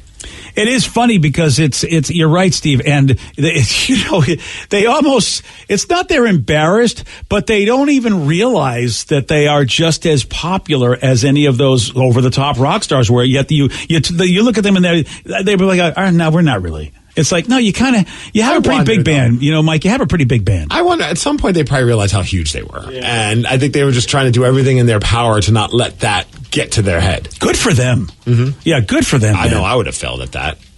You and me both. At that age? My face to be in the backdrop of our concert show, like just the giant head of my face, like just come down. Dude, I would have been like Tommy. Steve has lost his mind. He's completely overboard. I was just thinking a Kraken suite with all of our band pictures all over it. Oh, you know what I mean? Yeah. That's it. Oh, I would have been totally that guy. Oh yeah, show up to the Kraken game and be like, look, I'm a rock star. You need to just play my music every time. You take a break from the play. Yep. In fact, play it while they're playing. I'd like to hear my second song off my new record while they're playing the game, please. 206-803-ROCK. It is Seattle Rock Day. We're taking your stories, your texts, your calls about what you remember, your favorite Seattle rock scene moments. Let's go to Anthony in Cumberland. Anthony, you are on the Rock. Hola. Anthony Ola. Don't forget the men's room afternoons right here in the Rock. What you got, buddy? Hey, I was just calling to let you guys know that I've been listening to KISW for about as long as I can remember. You guys have been... Well, it depends, because, if you've had quite the life of partying, you're maybe only like 15 days, maybe like, a week, who knows? How long can you remember, Anthony? I've been here for 21 years. Ooh, that's a good amount of time. I can remember all of it. That's awesome. Hey, I just wanted to share with you guys that... I was about 5 or 6, and I saw AC/DC at either Climate Pledge or the Showwear Center with my dad. So that would be the old Key Arena back in the day, is what you're saying. Oh, the Key Arena. Yeah. I was going to say, they definitely haven't played at either of those two. I know they haven't played Showwear because it's too small for them. And especially if your dad took you when you were a little kid. Yeah, that Key or Tacoma Dome. Oh, boy. Yep. I appreciate the sentiment. I do. But I love that passion. Yeah, it's a lot of passion. At 5 years old, he was dropping F-bombs. Yeah. That's what he said to his dad at 5. AC/DC. Dad, I effing love these. That's pretty good. That is pretty cool. 206-803-ROCK. Look, I know if you're used to the internet, you're probably, but the government says you can't say bad words on the radio. What can I tell you? 206-803-ROCK. That's the number to call. That's the number to text if you want to talk about your Seattle music scene, your Seattle Rock Day moments. Let's go to Wally and Wooly. Where the heck is Wooly? Cedro Wooly?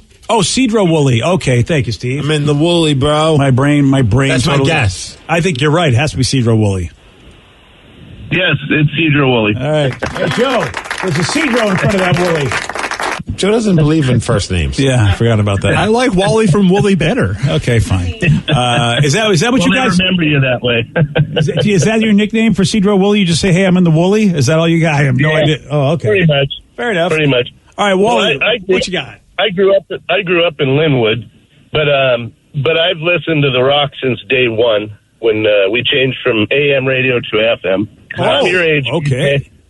I'm 63. So you remember, dude. That's, because when this all began, a lot of at the time nobody gave a crap about FM stations. They thought they were kind of a waste of time, which is so hard to believe now. With such a better sound and AM being what it is. But back then, yeah, man, nobody gave a crap about FM.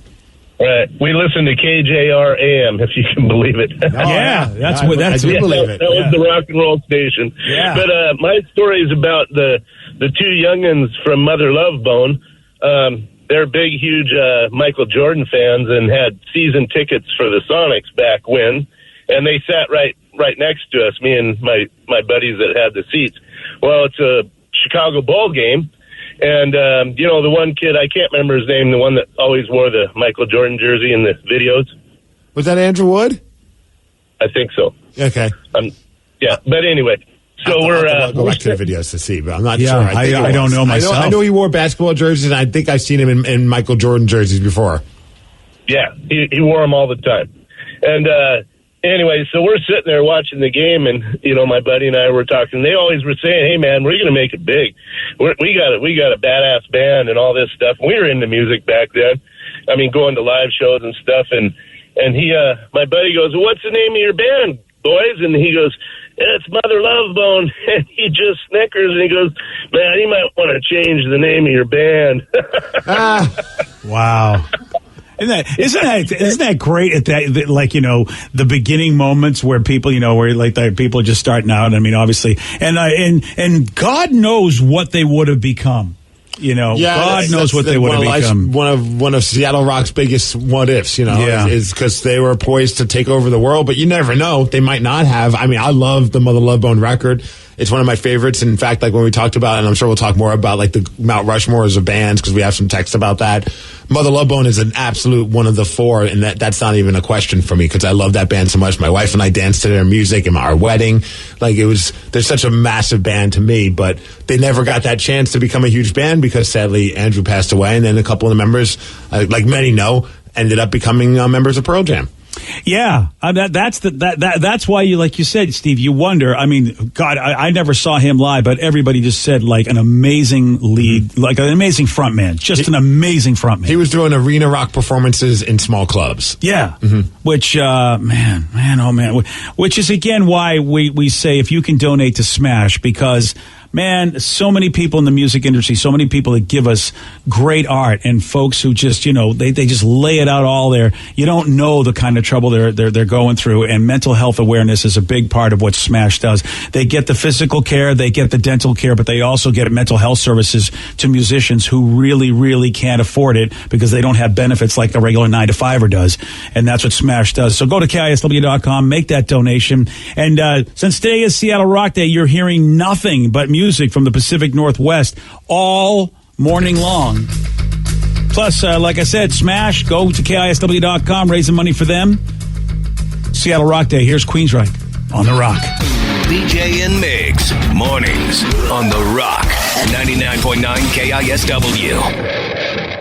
What you watch depends on what kind of mood you're in. Sometimes you're craving comedies like Friends or South Park, and sometimes you're more into dramas like HBO's Succession and House of the Dragon. There's also cooking shows like Chopped and Beat Bobby Flay, and even movies like The Lord of the Rings and Shazam! Fury of the Gods. Well, Max is the streaming destination that has the best of entertainment for whatever mood you're in anytime. And plans start at as little as $9.99 a month. Max, the one to watch. Subscription required. Visit max.com. 99.9 KISW, the Rock of Seattle. It is Seattle Rock Day today.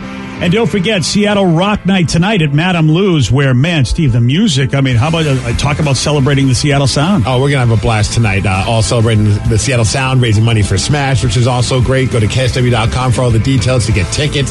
Myself, Ryan Castle, Steve the Thrill Hill, we're all going to be performing up on stage with the new originals, as well as Aaron Jones. He's going to be jumping up on stage with us to do a Nirvana cover. That's going to be a blast. And then Glenn Cannon and the Damage Done, Wyatt Only and the Wreckage, and the Eve Clark All-Star Band also going to be performing. And it all starts early. I think it's like 6:30ish. That's the perfect time. So come early. Yeah, that is a good show. And if you want to stay up later than that, then good for you. You can go do whatever you want to do, man. Either way, everybody's covered. Now, on Seattle Rock Day, of course, we're going to talk about all the great bands that you know, the ones that, of course, made international recognition. But we also like to focus on some of the smaller ones and even some bands you may never heard of, like this one here, Pearl Jam, a small band you may never have heard of, and we want to give them some attention, too, on Seattle Rock Day. Who are these guys? Yeah, I mean, we got to talk to this guy, Stone Gossard, and you know what? I really think, though, you know, when you talk to Stone, this band, I think they, you know, if people give him a listen, they'll go far. He's a drummer, right? Yeah, I think that's what he was. I think, triangle. I think he plays a triangle. We did chat with Stone from Pearl Jam, and on Seattle Rock Day, we thought, hey, man, here's a little bit of that chat with Stone Gossard and all of his thoughts about them, the world, life, the universe, everything. I sometimes fall down the rabbit hole of I'm on YouTube, and I love watching people who have never heard a song for the first time hearing it for the first time. And one of the ones I always remember, and it like, because it always makes me fall in love with a song that I've heard a billion times. Again, in Pearl Jam's Black, especially the unplugged version, seems to be a song that gets a lot of times on YouTube, random people are discovering it for the first time. I think it was a guy, Jamel, a.k.a. Jamal. And I watched that ear to ear smiling because it's like, oh, I feel like I'm hearing the song for the first time again. Have you ever gone down those rabbit holes? I've seen a few of those, and they're awesome. It's a phenomenon. It's a internet phenomenon to kind of watch people experience stuff for the first time. That's just, you would have never thought that would be something. Right. I never thought I'd enjoy or spend a couple of hours of my day just watching other people listen to music, but there's something very pure about it. Yeah, that's cool. And I don't know if we've talked to you since the last album came out, but man, do I really, really love that last album. Oh, yeah. That worked out. We really are proud of that. And, you know, it's just funny. You know, from COVID and all, we just finished up all the makeup dates from that tour that we had for that album. I think even like 3 months ago, we finished up the last U.S. dates that were 3 years delayed. So we're finally back to square one. We're in the black again as far as our show dates. So we'll be booking some new shows pretty soon. And I mean, we still all love to write and play music and hang out with each other. And it's just it's amazing. Our luck and we're definitely very lucky group of guys to be able to kind of still do this and make up songs and hang out. What I love is the longevity, because for me, it's exciting to watch a band evolve, which is a nicer way to say age. Because are you looking at your video feed? You're like, wow, that guy's face is just falling off. You know, Stone, I mean, we were talking about a little bit off air, but you know, we were all young once, and now we're looking in the mirror going, holy cow.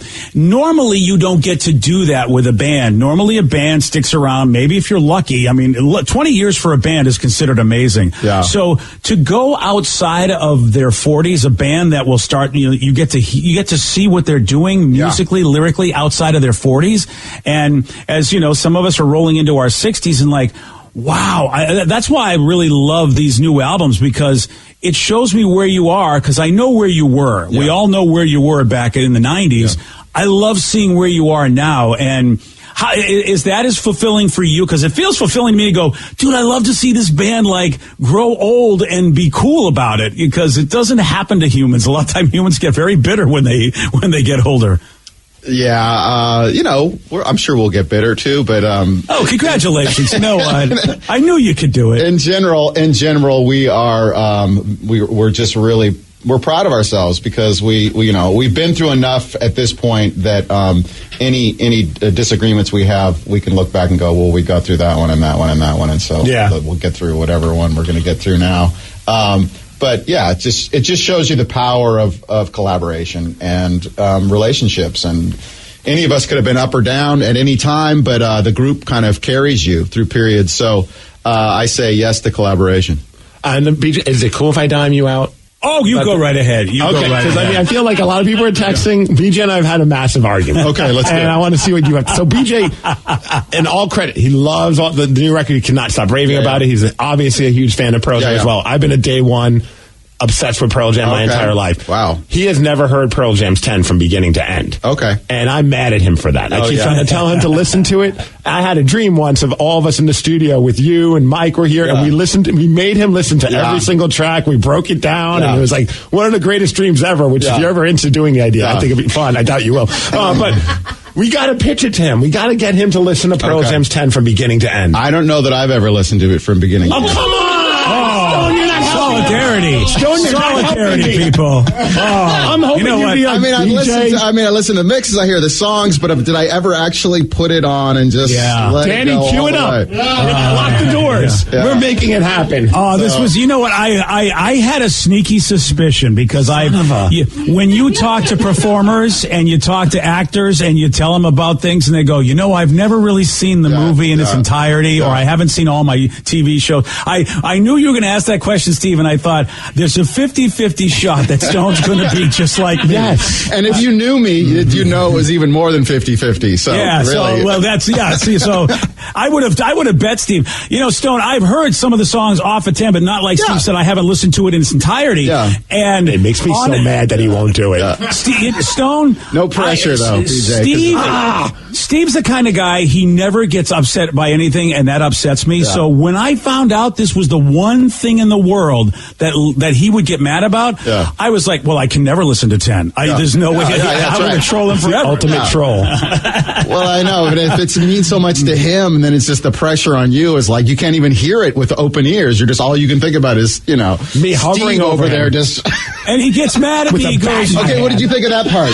Come on, that's great, BJ. Listen to that drum like right there. And I tell him, "Oh, dude, I think I've listened to that last album like end to end 3 times when I was walking to the beach. Lightning Bolt, Lightning Bolt, dude. I listened to that at least 4 times." And Steve's like, "How can you listen to the last 2 albums from beginning to end, and you won't listen to 10 from beginning to end?" I was on a walk. I listened to that one again. I'm like, you could have just listened to 10. I know, and every time I don't, it's like, finally, something to just troll Steve over. I thought you were going to have my back. Yeah, we had a good talk about fatherhood. We played an awesome new band called Tiger Cub. And you guys sound like a married couple, which is great. Yeah. That's exactly what you want to sound like. I want a divorce if he's not going to listen to 10. Well, listen, you know what? I'm sure I can find somebody. I'll find somebody to hang out with. Always great to have you on, Stone, and really thank you for keeping the art going, because that's a beautiful thing. The world... lots of stuff's going on in the world, Stone. Art is the great healer. It really is. Well, I'm very thankful for you guys having me on, and it's really an honor to be here, so thank you very, very much. Let me know when you want to have that Pearl Jam 10 listening party. I'll set it up. I'll bring cupcakes. Look, if you bring cupcakes and Stone really will sit there and listen to it with me. I'll listen to it, too. I mean, let's do it. It'll be the first time for both of us. Yeah. Oh, I didn't know. I've never heard that before. Which song is this? That's, I'll tell you right now. What band is this again? Did I write that? We should sign these guys to Loose Screw. That Eddie kid, I think someone ought to talk to him. Thank you, Stone. Appreciate that again. Thank you guys very much.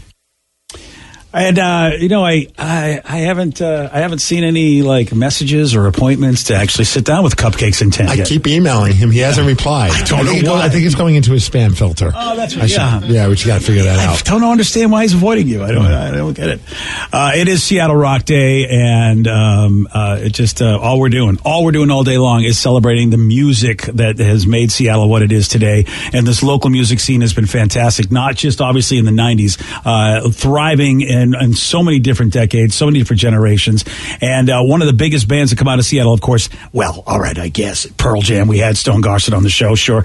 And what we want you to do is remember, Smash. That's what we're doing this whole thing for, is the fact that a lot of musicians do not have affordable health care. They just don't. They don't have benefits like 9-to-5ers. And this is dental. This is physical health care. And importantly, mental health care. So if you could donate, just go to KISW.com, hit the red button. Also, Steve, there's that silent auction. Yep, and there's a lot of great stuff up there for auction, from trips to concert tickets to Godsmack guitar to a Guns N' Roses snowboard. Plenty of cool stuff. It's all available to check out at KISW.com.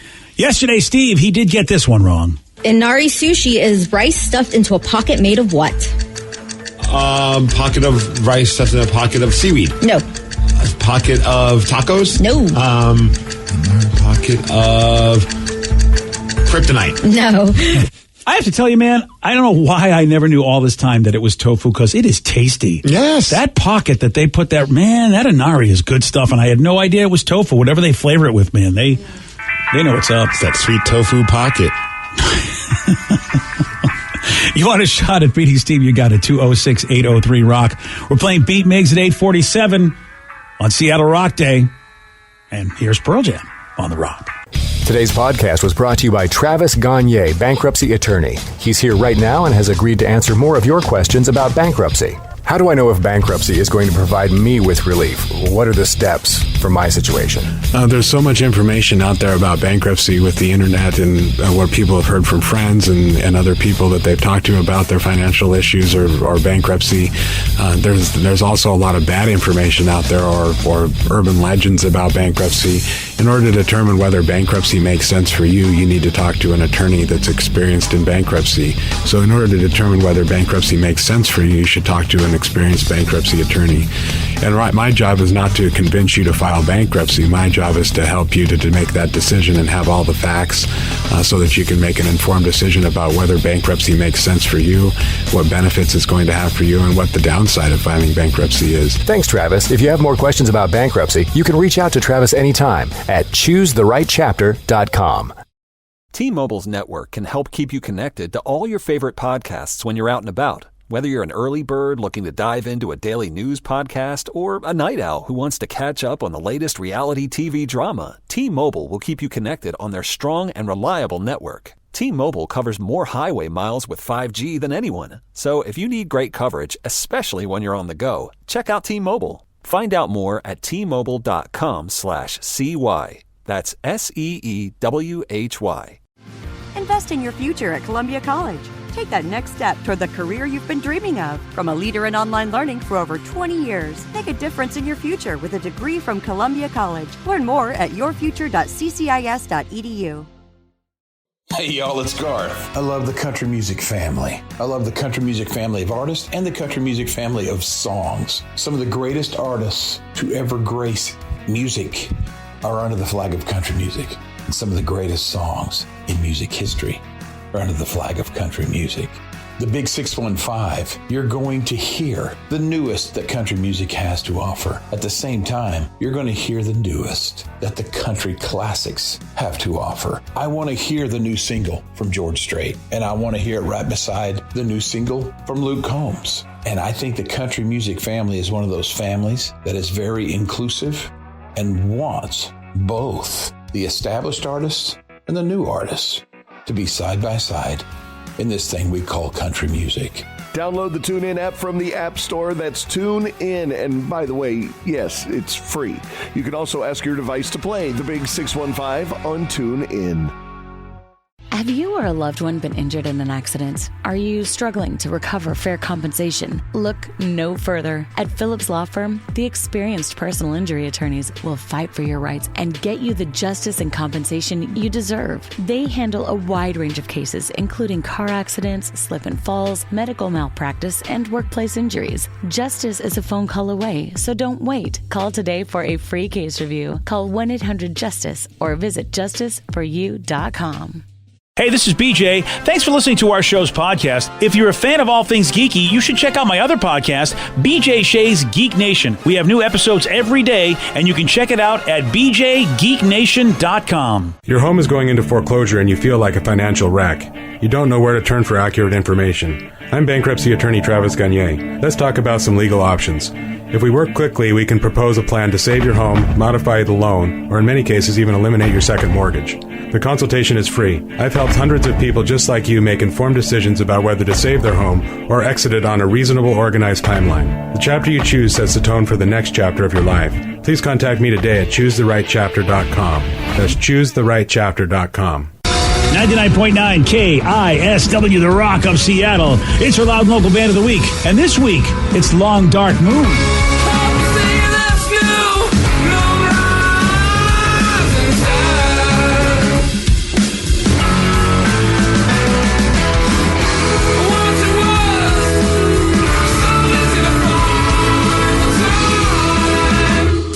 listening to our Loud and Local Band of the Week, Long Dark Moon. You want to find out how to get their music? You can get their music through their Bandcamp or go see them live. Their brand new record is called All Your Mountains, and you can see them live. It's in June, so you got a little bit of time until that happens, but you can save up. And that way you can be there to buy the record, see them live on Thursday, June 1st, and they're going to be over at the Sunset Sunset Tavern in Ballard. If you want to find out all that info, go to the BJ and Migs page of KISW.com. You want more local music? Tune in Sunday nights at 8 o'clock. It's a 2-hour show called Loud and Local. You'll get to hear great Northwest music, bands like Long Dark Moon.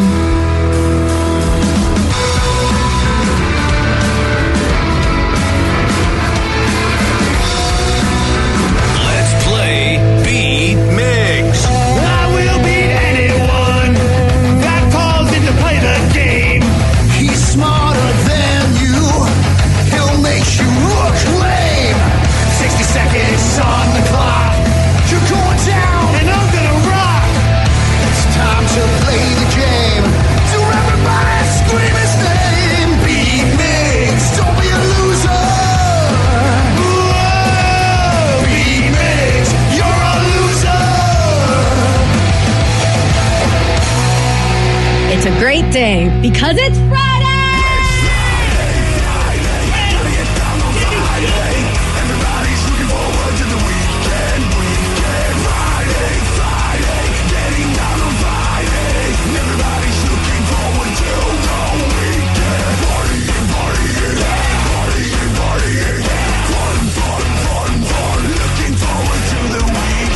It's been such a fun day so far. I'm excited. Seattle Rock Day. We're fresh off the Seattle Kraken. Rocking and rolling last night into the playoffs as they clinched a playoff spot, BJ. Yeah, hello. Am I not on? I don't know. There we go. Yeah. I retweeted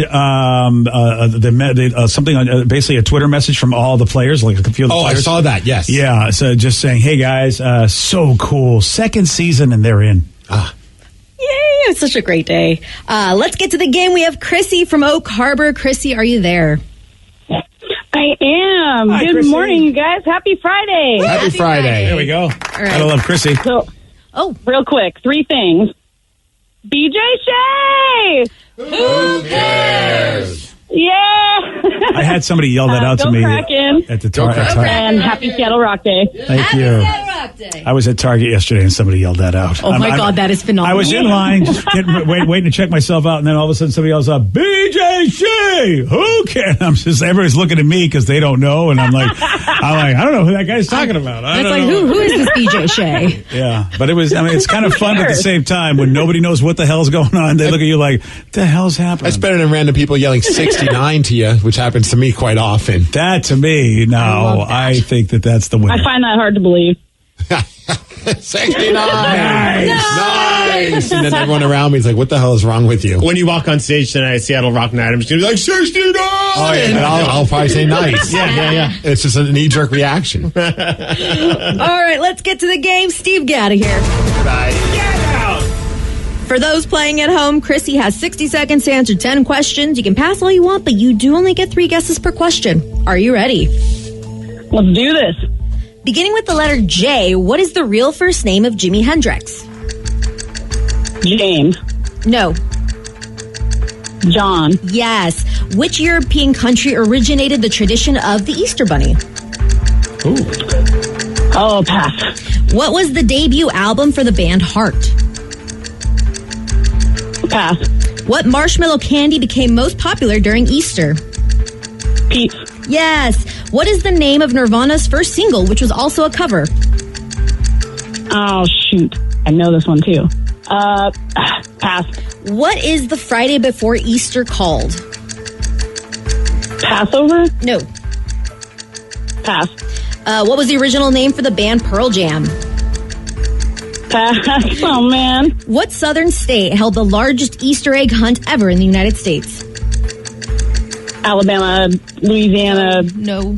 Arkansas. No. Oh. Anthony L. Ray is more famously known as what rapper?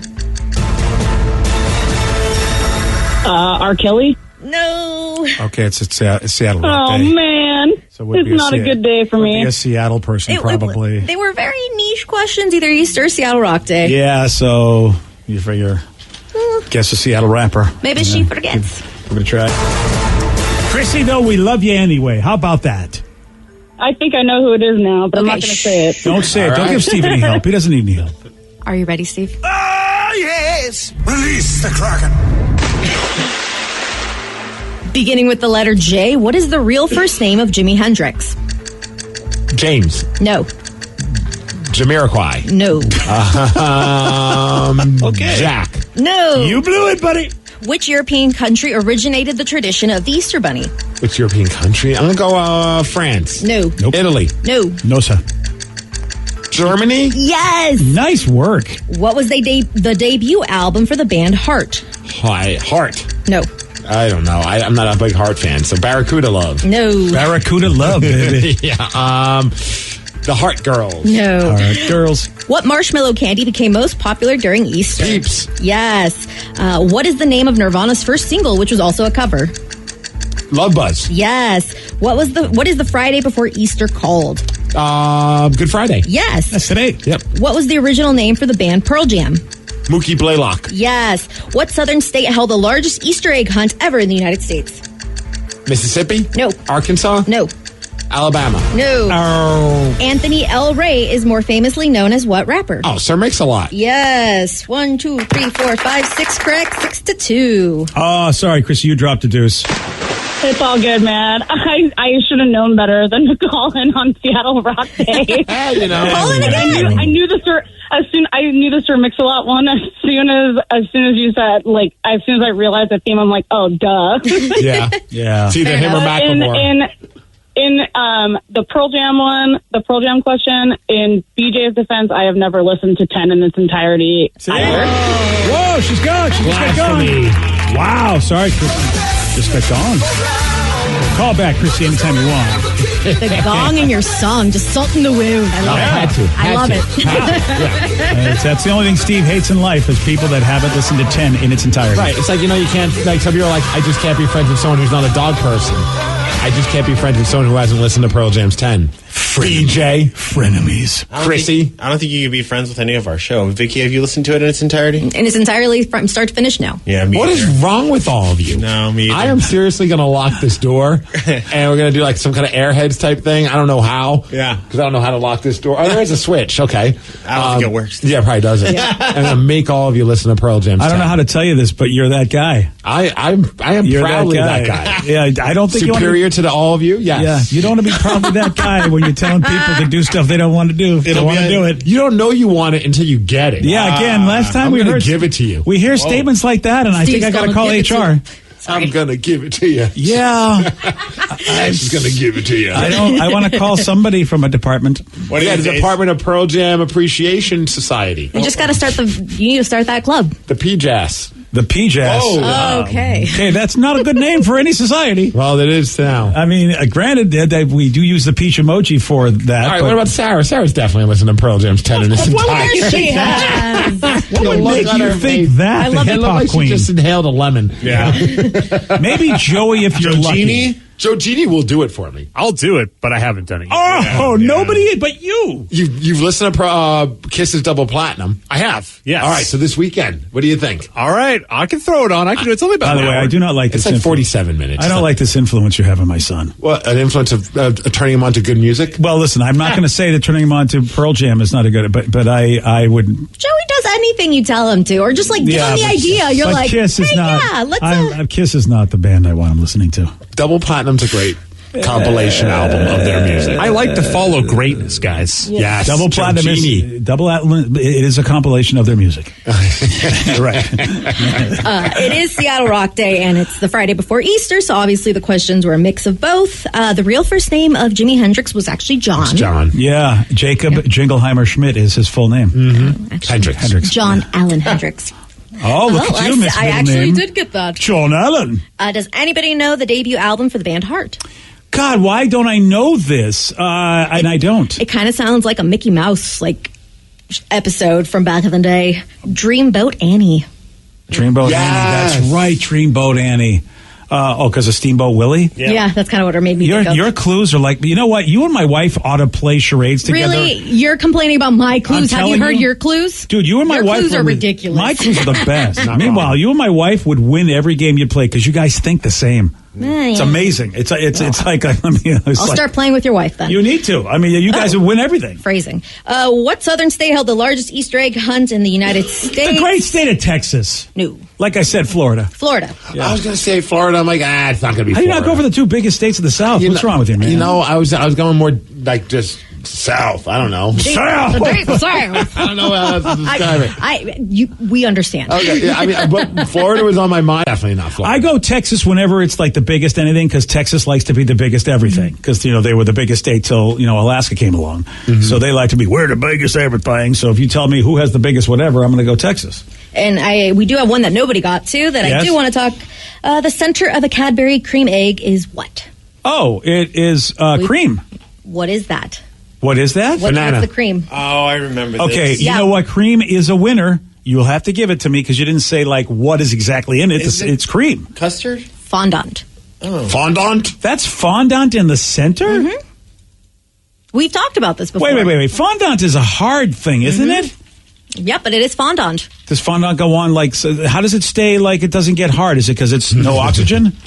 It's the company that it keeps. And if you've talked about it, I've totally forgotten that conversation. It's creamy in the middle. That's fondant? Yeah, that's what it says. I don't care what they say. They're only making it. And who's they? They, the Cadbury people. Well, maybe fondant like cement, if somehow there's something that keeps it from hardening up. Because fondant gets hard, right? I hate that word so much. Fondant or hard? It sounds like you're trying to be fancy and you're not. Yeah. Fondant? I just think of Cake Boss. Yeah. Little fondant on there. Yeah.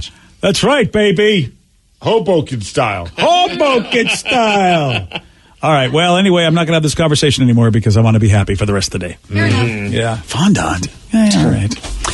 Okay, so today is Seattle Rock Day. We are raising money for SMASH, and that's Seattle musicians' access to sustainable health care.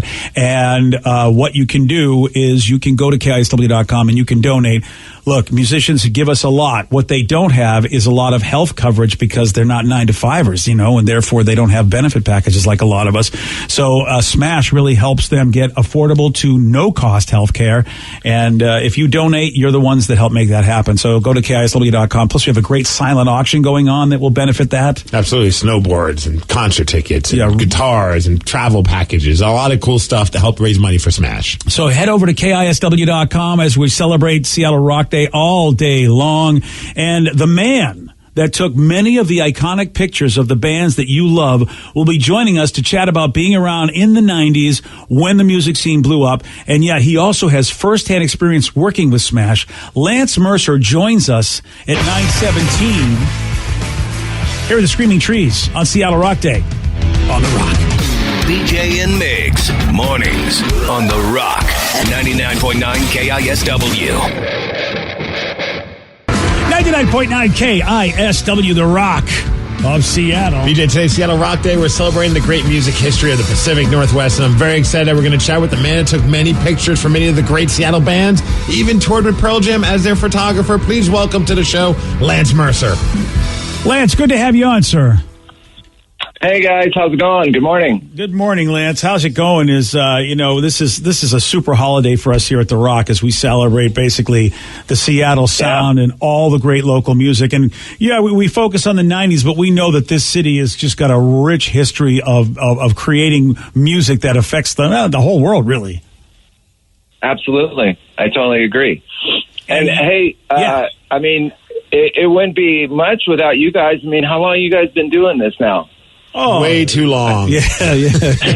Some people think, we've overstayed our welcome. Get the hell out. That would be us. But for KISW, 52 years, right, Steve? Yeah, and us, up on 20, is it? Or like 18? 2006. You mean us? I remember. I thought you said, I remember seeing those satin jackets around when I was a kid. Oh, man, I would love to get my hands on a satin jacket for KISW. That'd be pretty badass.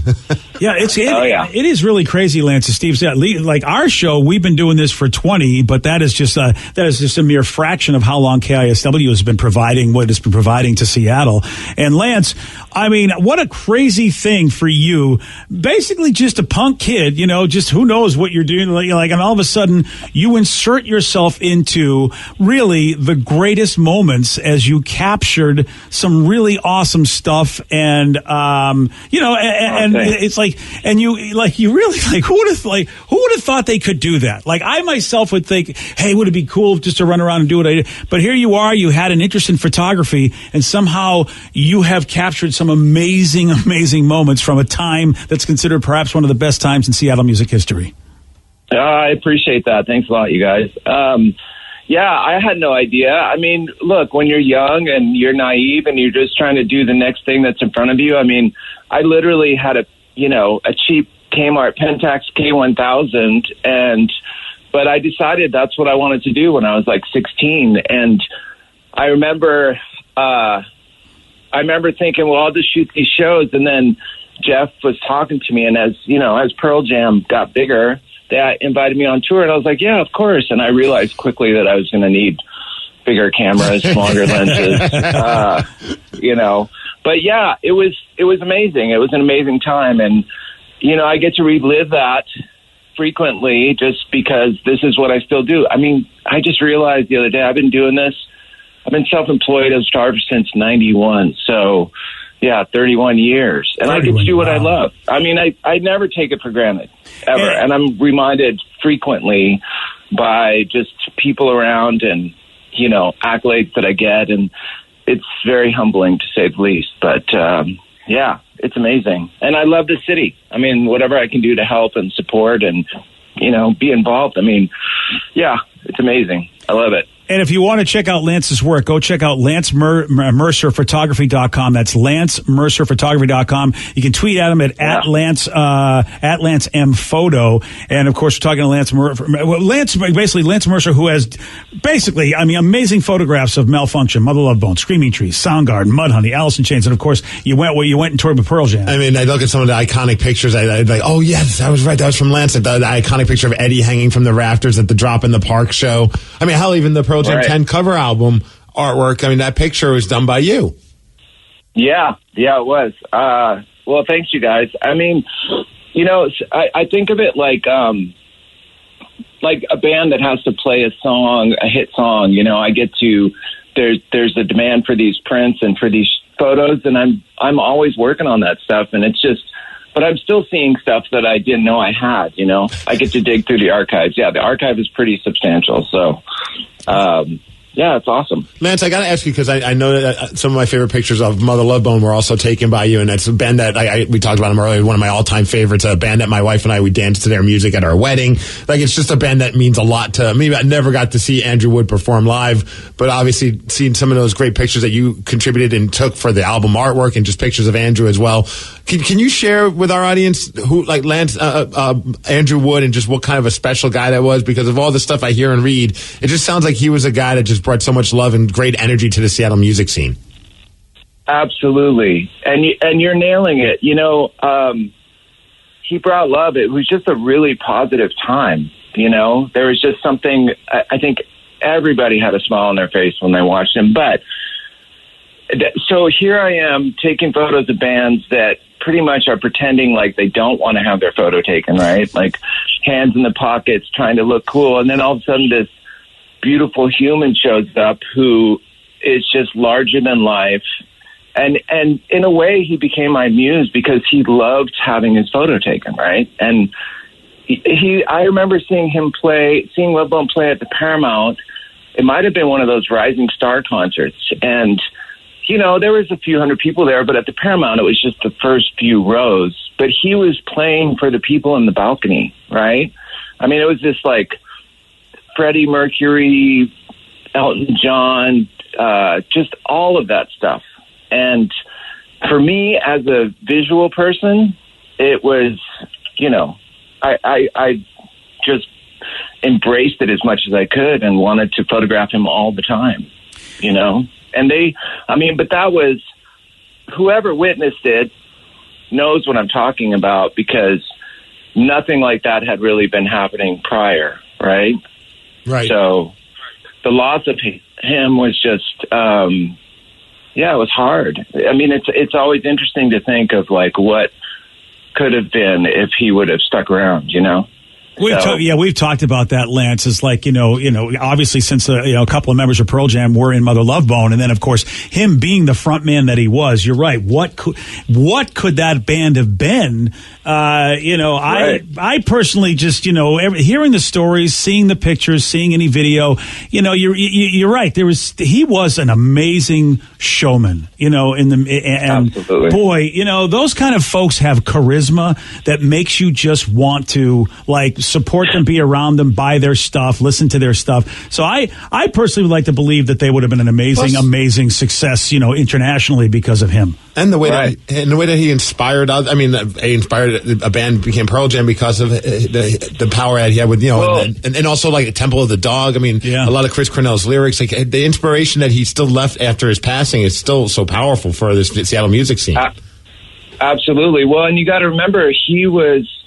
I mean, this is difficult to talk about, of course, but he was the first one that that was getting some notoriety and that passed away, right? So, I mean, it hit the community so hard, and it was such a shock. And then to think that since him, so many have gone. Yeah. Right? I mean, it's heartbreaking, but at least we have their music. And, I got to say, it still hits my heart working on photos of Andy and looking at all this stuff. I mean, after a while, I get sick of having to post in memory of photos. Yeah. You know what I mean? It's just, it's terrible, which brings us to, I guess, partly why I'm talking to you guys, right? Which is kind of what Smash has been doing and trying to help. Look at Lance doing the segue. You know what? You're doing my job for me. I appreciate that, Lance. Thank you. Smooth. I've done very, very smooth. Put me on the air. Put me in, Coach. You know what? You're doing a great job. I'm going to let you take over. You're right. Smash, Lance, which you actually have some personal experience with, and that is, of course, Seattle Musicians Access to Sustainable Healthcare, a great organization that we started partnering up with about 4 years ago.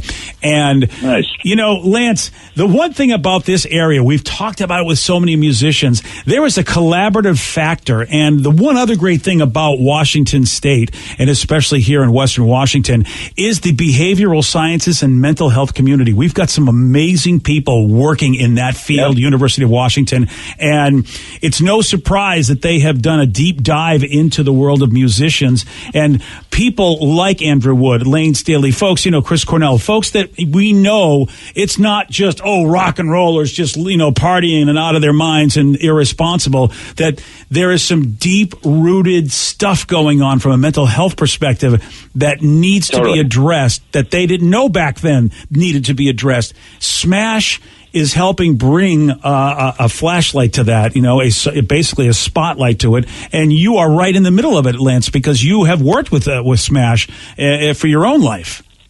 Yeah, absolutely. And you're absolutely right with all the things you're talking about. I mean, another part of that is just things that we don't realize that we will need as we get older. And, the mental health, the drug awareness, and just creating a safe space and letting people know that they're not alone, which, that's the big thing, because even simple things like having dental issues, like none of us can work or do anything if we're in pain, right? I mean, and that goes across the board with anything. So for the longest time, I mean, I was married for a long time, so I had access to health care. But for the last 20 years, if anything came up, the stress of not knowing where to go would last for a long time, and I wouldn't be able to work or play music or anything, right? And so when it started with Music Cares, which I think you guys have worked with as well. Yep. And they brought awareness, and once I knew that they were there and that there was this resource and they helped out, that got me into Smash, which I shot the Love Bone reunion, I think it was, a few years ago at the Neptune. And that was the big one where I just got really educated on what they were doing. And I was like, holy cow, there's these people that are dedicating their time and trying to help the community. And I just got signed up and started spreading the word. But lo and behold, just recently I had some dental issues, and I made one phone call, and I was into the dentist the next day. And since then, I mean, I can't tell you guys what it feels like when you actually get to see a real dentist and get treated with respect, and you're not just going and standing in line at some clinic, you know, and it just helps all the way across the board. And the main thing is you don't feel alone. So this is my story, but there's so many people out there that, you know, need to be made aware, and so they can access this service, which Smash has been, you know, working really hard to provide. So, yeah, I can't say enough good things about it. And hopefully what you guys are doing and other people are doing is to raise awareness, you know. And we're raising money. We're raising money today, too. Go to KISW.com. Well, yeah, there's that part. You click on that red button, people. Caller number 10, you win. You win the ability to help out some good folks. Lance, we just can't we can't thank you enough, obviously, because sure, you know, the bands get a lot of credit, but folks like you that really you chronicle in pictures just the amazing things that went on, and just how your eye and camera captured everything is just to me it was really the vibe of the time. It's like, I don't know if anybody could have taken pictures the way you did, because you were basically of that generation and you just had a style that fit exactly what the Seattle sound was at the time. And lots of love to you, man. And I hope, you know, I really appreciate that. And here's what you got to do. So Lance Mercer's got a couple of books out. You can check him out on his website, LanceMercerPhotography.com. But Lance murdered it out there with all the good pictures he took. Yeah, that's my stage name. No. Lance, you can buy prints on his website. There are some incredible prints that I'm looking at. I'm like, okay, next payday. Steve's been distracting me because I've been looking at these prints. I'm looking at this one Mother Love Bone picture where they're playing a show. It's a great picture, and I believe standing behind one of the amps watching Mother Love Bone play is Mike McCready. It looks like him. That's in the picture. Insane. You would know maybe more than I haven't seen that. I know that I do have a shot of Sean Smith standing right in front. Yes. Looking up and gazing up at Andy. You know, I'm sure Mike was there. I mean, it's kind of crazy you're talking about that, because sometimes I go through these photos and I look at the crowd and I start seeing people. You know who was there a lot was Mr. Damon Stewart. Yep. He was there quite a bit. Yeah. One of the great personalities here at KISW. Yeah, absolutely. Yeah, I know the picture you're talking about with Sean Smith, which is crazy to think that I remember seeing them at the Showbox when they did an impromptu Mother Love Bone reunion, and he sang the 4 songs that they did with the members of Mother Love Bone. Yeah, he did. And it was beautiful. I mean, yeah, God, we can't lose any more people, you guys. No. We got to get everybody healthy. I mean, that's the thing. There's just so much talent here, and I just want everybody to be healthy. Well, Lance, you're contributing to that, because now we're having conversations, and now people aren't getting dismissed because, oh, look at that's a person who's got an addiction, or that's a person that's a musician. You know, they've done a lot of research finding out that the folks that provide us with so much joy in our lives are people that are more susceptible to depression and other mental health issues, and therefore, because of that research and because of these open conversations and because of people like you going, look, you know what? I mean, the idea that you said. The idea how you felt about yourself because you went to a dentist that treated you with respect, which is something a lot of us take for granted because we have insurance benefits at our 9-to-5s. So you are helping out in a big way, Lance, getting the word out. And we thank you so much for being with us, as well as for all of your great contributions photographically to what was just and still is just an amazing artistic contribution.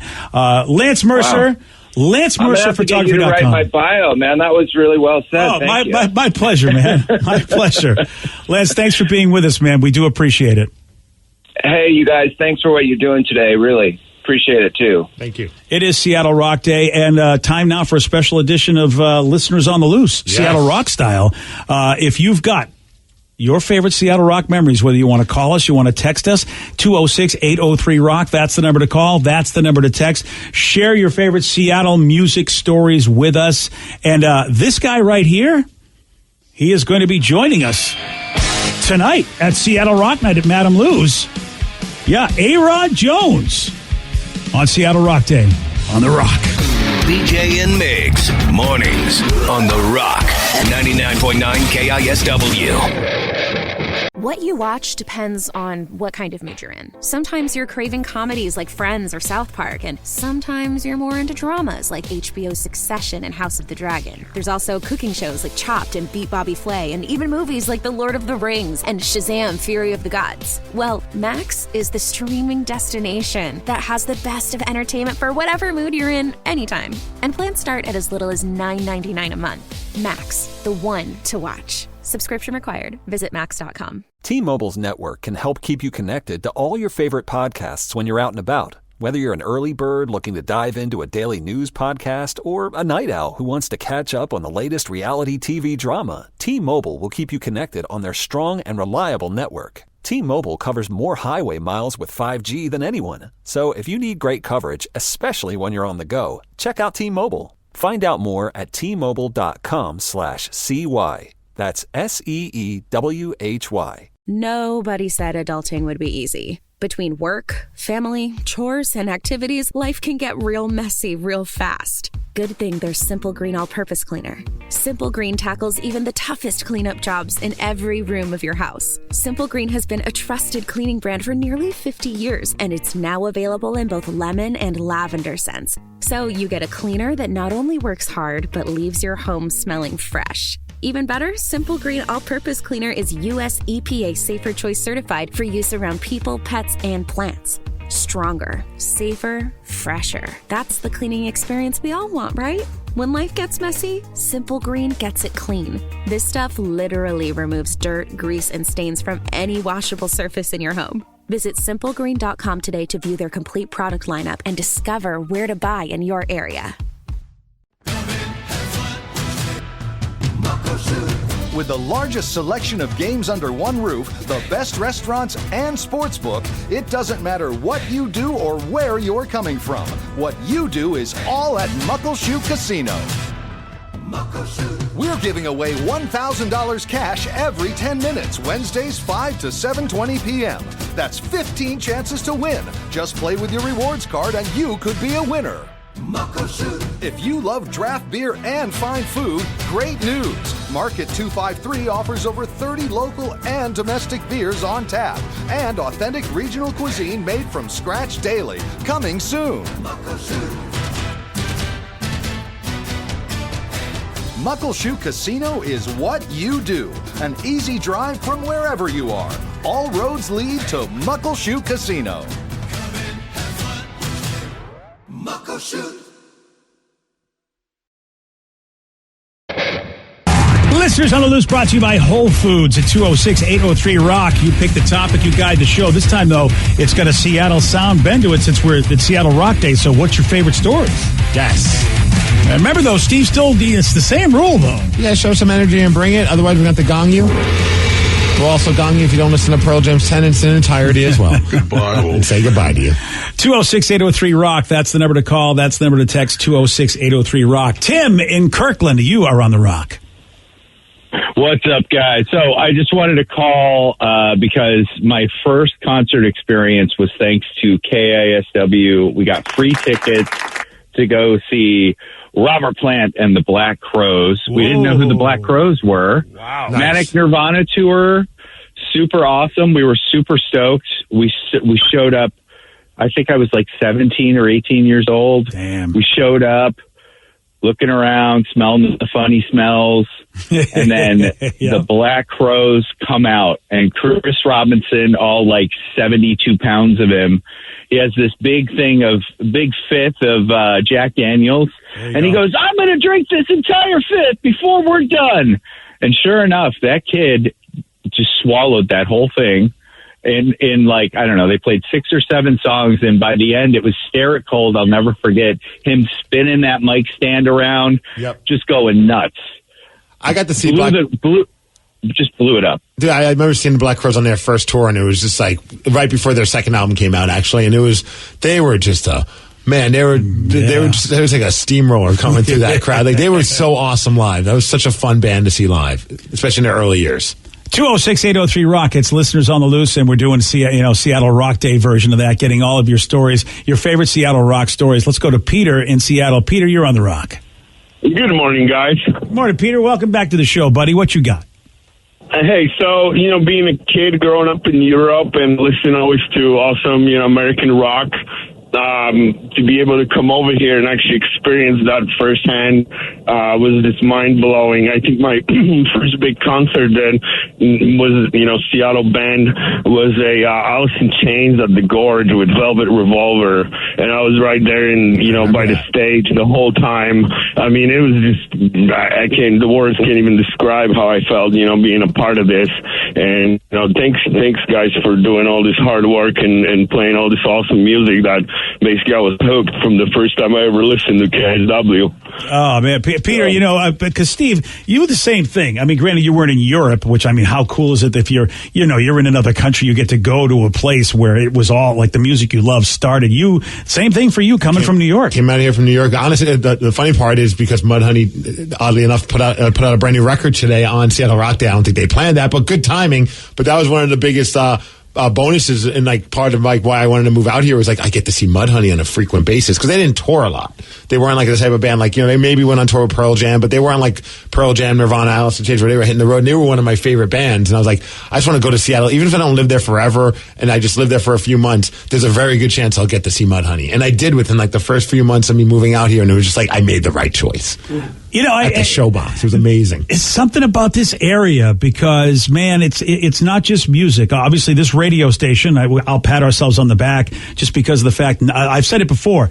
This is a treat. Steve, you remember in New York, WNEW no longer existing as a great rock station. I remember WBCN in Boston no longer existing as a great rock station.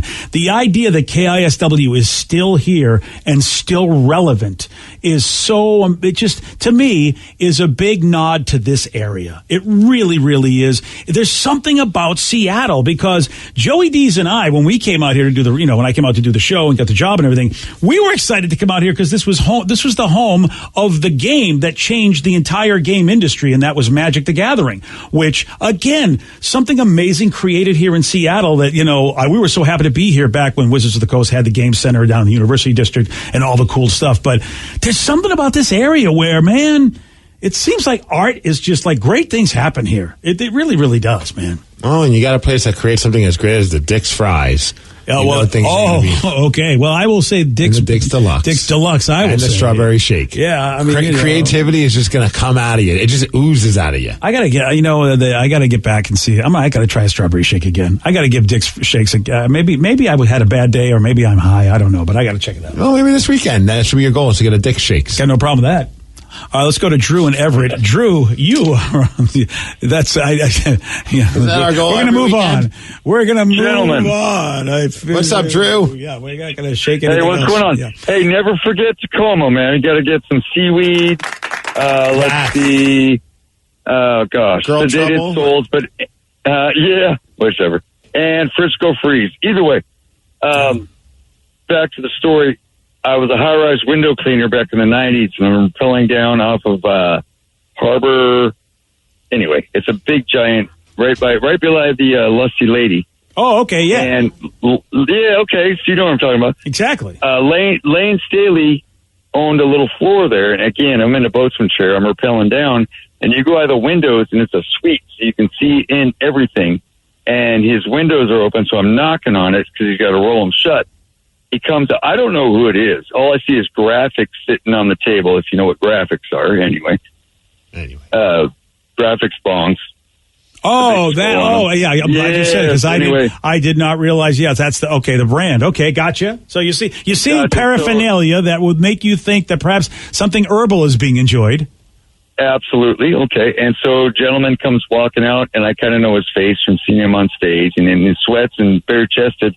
And he loads one up for me and offers it me through the window. Nice. And of course I'm working. I can't partake, but that was my one and only close up with Lane And yeah, That is random. How trippy is that? Shirtless, Yeah, offering me a joint. That's exactly. amazing. I mean, if you're going to meet somebody like Lane Staley, that is the way to meet him. I mean, you're hanging from windows. He comes out shirtless and offers you some herbal relief. I feel like that's the only way I want to meet somebody. We got a few text messages. Even my buddy Craig Proper, he sent me a text earlier too. Said, "Have you heard the news about Soundgarden?" And I have, and it's pretty exciting news if it does happen. But there's rumors, and they're coming from pretty reliable sources that the legal issues between the band and his his widow, the wife, Vicky Cornell. They've been having some issues over the rights of Cornell's music and things like that. But apparently they've come to some kind of an agreement where they're going to be able to finally release the Soundgarden record that they were working on before Chris passed away. Wow. Because it's all new music. Like, this isn't like a bunch of rarities and B-sides. These were the songs that they were writing. Chris already did put the vocals down. They were having some issues over who had the rights of Chris's parts, and they finally were able to get that all figured out. So we could be getting a brand new Soundgarden album, all new music, written by the band, sometime in the near future. Wow, that's amazing if that's going to happen. Yes. Which I think, a lot of us would love. Yeah, I'm glad they were able to work this out if the rumors are true. And apparently it's from somebody that is, knows his stuff. So it's not like some random dude on Twitter that's just making something. So it's not from Danny, is what you're saying? No. Okay, although Danny's been trying to break that news for about a year now. And dude, it's not true. It's not true. It looks like he's right, though. I feel bad now. Danny's going to be the TMZ of everything. But I've been looking like a lot of the songs were I think one of the songs was fully just written by Cornell, but all the other ones were either like Cornell and Kim, Cornell and Ben, or Cornell and Matt. Yeah, this is great news. Yeah. Great news. If this is true, and like you said, it's a reputable source. So, yeah, wow, man. It is Listeners on the Loose, 206-803-ROCK. That's the number to call. That's the number to text. Let's go to Tom and Ole. Tom, you are on the Rock. Hey, man, you just gave me goosebumps.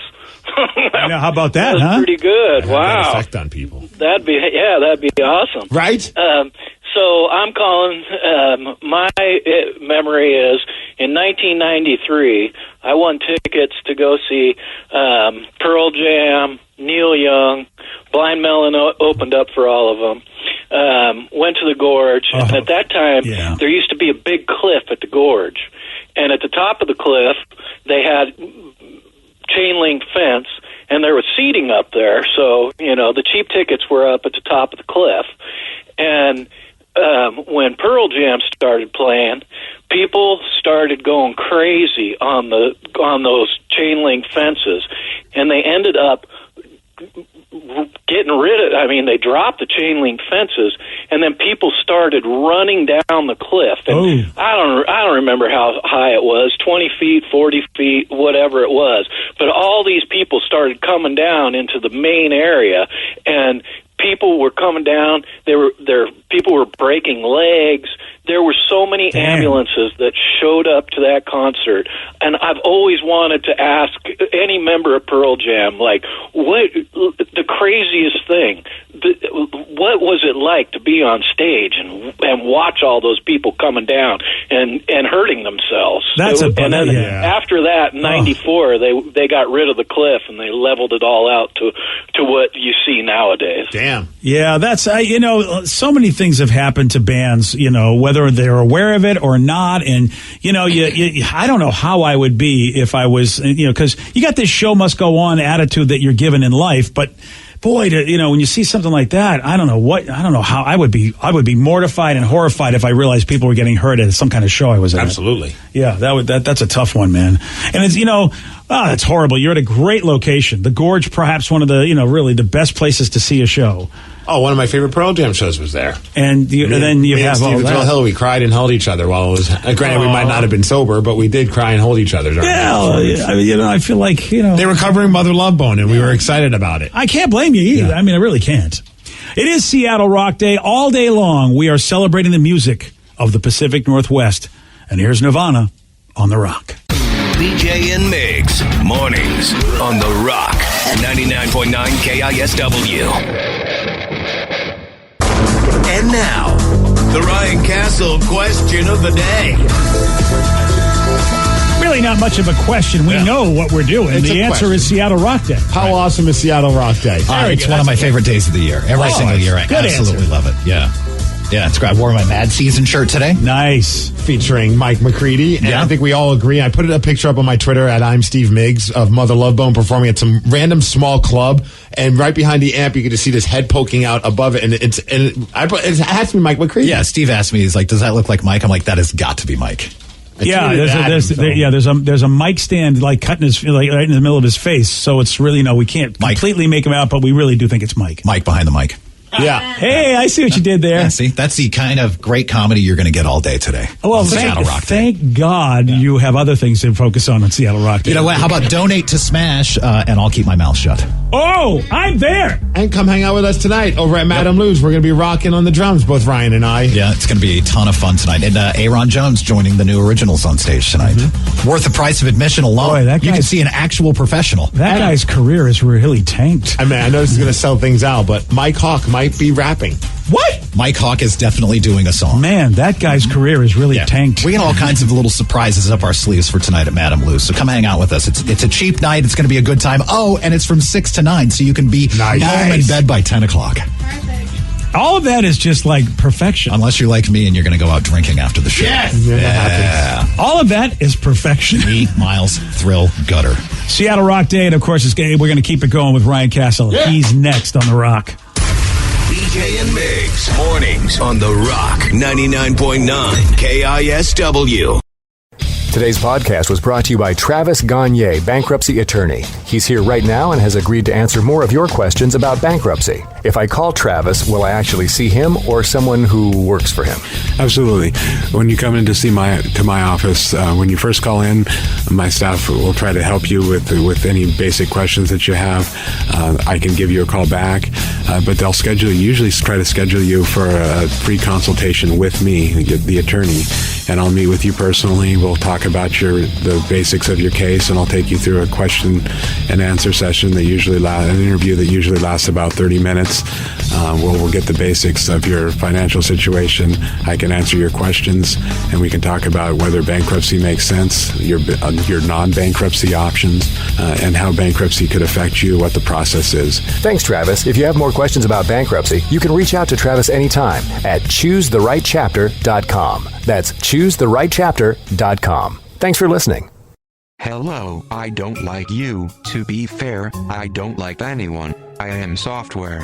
Phone call routing software for a large insurance company. Call me Phone Tree. I am programmed to route your call, but I'm not programmed to care. It's nothing personal. Which is why at Pacific Source Health Plans, we don't use automated phone trees. When you have a Pacific Source plan, you'll get a person who cares. Human service, not automated phone trees. Visit PacificSourceMembersFirst.com.